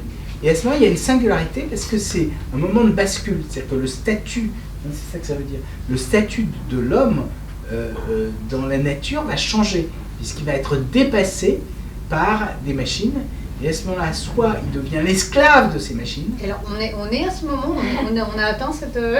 Alors, parce que, il y a différents... Justement, il y avait Bernard Winch qui a imaginé ça dans les années 70, et lui, il avait projeté que la singularité adviendrait en 2029, je crois. Mais, ou 2024, je ne me souviens pas. Donc ça peut arriver bientôt. Mais il y a une chance que ce soit vrai. Voilà, c'est ça. Et alors, Ray Kurzweil, il a repris, et pour lui, c'est 2045. Voilà. Donc il nous reste encore quelques temps. Alors il y a les pessimistes qui disent qu'on va être soumis aux machines, les optimistes qui disent, mais comme ça, on va devenir... plus puissant, plus puissant, meilleure version. Et alors, bien sûr, il y a un problème, et c'était un peu ce que j'avais repris qu'on avait dit dans le roman, c'est que si notre conscience est téléchargée sur des machines, on va être des êtres virtuels, des âmes errantes, et il faut se réincarner, c'est toute la difficulté. Et il y a quelques années un milliardaire russe qui avait mis en place un site qu'il appelait 2045.com, et qui vous proposait un avatar pour ancrer votre âme, la réincarner dans le monde réel. Bon, tout ça, bien sûr, sont des fantaisies qui n'ont aucune réalité tangible. Moi, ce que je dirais par rapport à la question qu'elle a posée la dame, je pense que c'est une question d'éducation. C'est-à-dire que comment on apprend à utiliser l'IA, du coup avec une moralité, avec des lois, mais surtout à considérer l'IA comme un outil. Il faut que dans notre esprit, ça reste un outil et seulement un outil. Et à partir de ce moment-là, ça serait bénéfique. Ouais. Et là, il y a certaines personnes peut-être que l'outil IA sera, je ne dirais pas maléfique parce que la connotation n'est pas belle, mais serait mauvais. Entre de mauvaises mains, quoi. Il y a le mauvais mains, mais aussi la personne ne va pas s'élever par elle-même. Il y en a qui ont besoin de l'IA parce que, je parlais tout à l'heure des psychopathes, c'est un effet, c'est dans la tête, mais il y a des gens qui ont des inaptitudes, et du coup l'IA vient combler ces inaptitudes-là. Donc moi je pense que l'éducation, le fait de garder en conscience l'outil, permettrait d'équilibrer ces bénéfices ou pas bénéfices.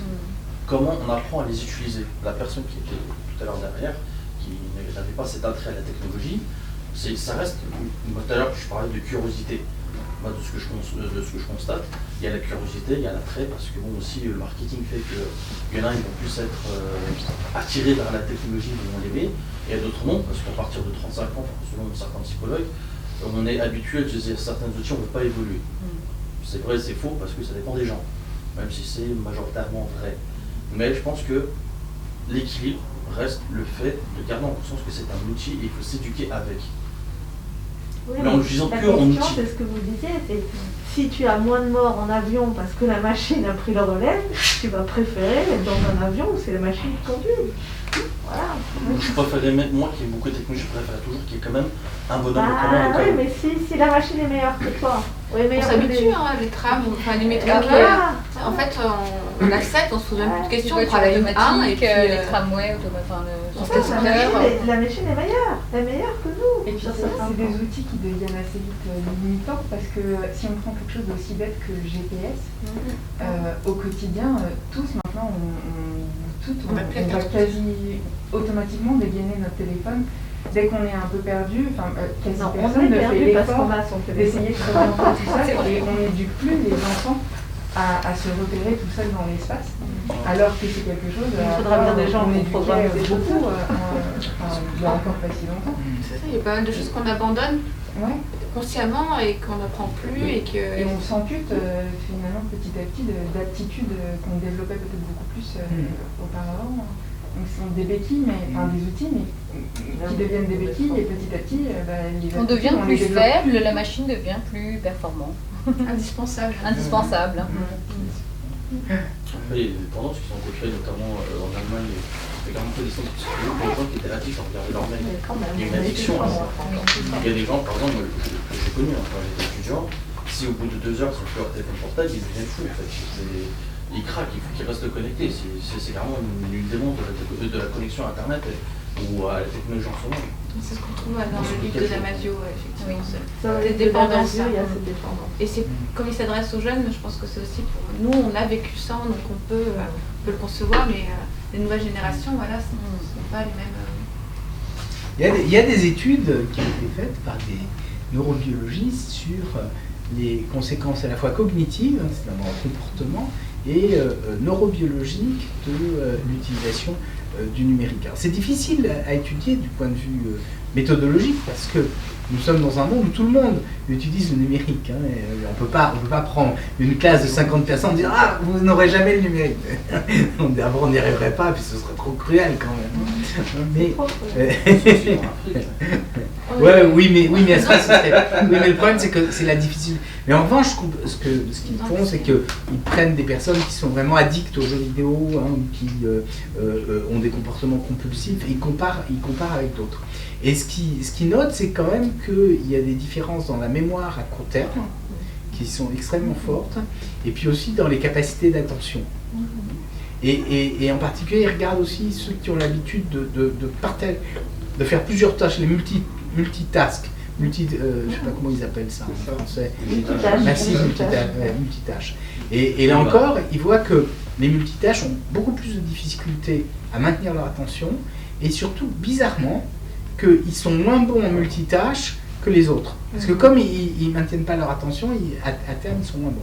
Et ensuite, ils ont étudié, ça c'est très effrayant, les images cérébrales, avec des techniques, et ils ont vu que l'hippocampe de ceux qui jouent massivement au multitâche, qui sont très addicts, sont plus petits que celles des autres. Alors, bien sûr, après, on ne sait pas ce qui est l'œuf et la poule, c'est peut-être parce qu'ils ont un hippocampe plus petit, qui sont plus vulnérables, et qui trouvent là une espèce de réconfort. Mais en tout cas, ce sont des études qui sont vraiment importantes. Voilà, c'est ça. Est-ce que pour toute innovation, ça ne se passe pas finalement? C'est des choix technologiques. Donc on n'a pas de réponse définitive, mais je trouve que c'est très intéressant ces études qui ont été faites. Merci. Oui, merci beaucoup pour votre intervention. Si vous voulez aller plus loin, il y a tous les livres écrits par Jean-Gabriel Ganassia, il y a aussi des œuvres de fiction, une petite sélection de livres de SF qu'on a faites pour vous aussi. Voilà. Merci beaucoup. Merci.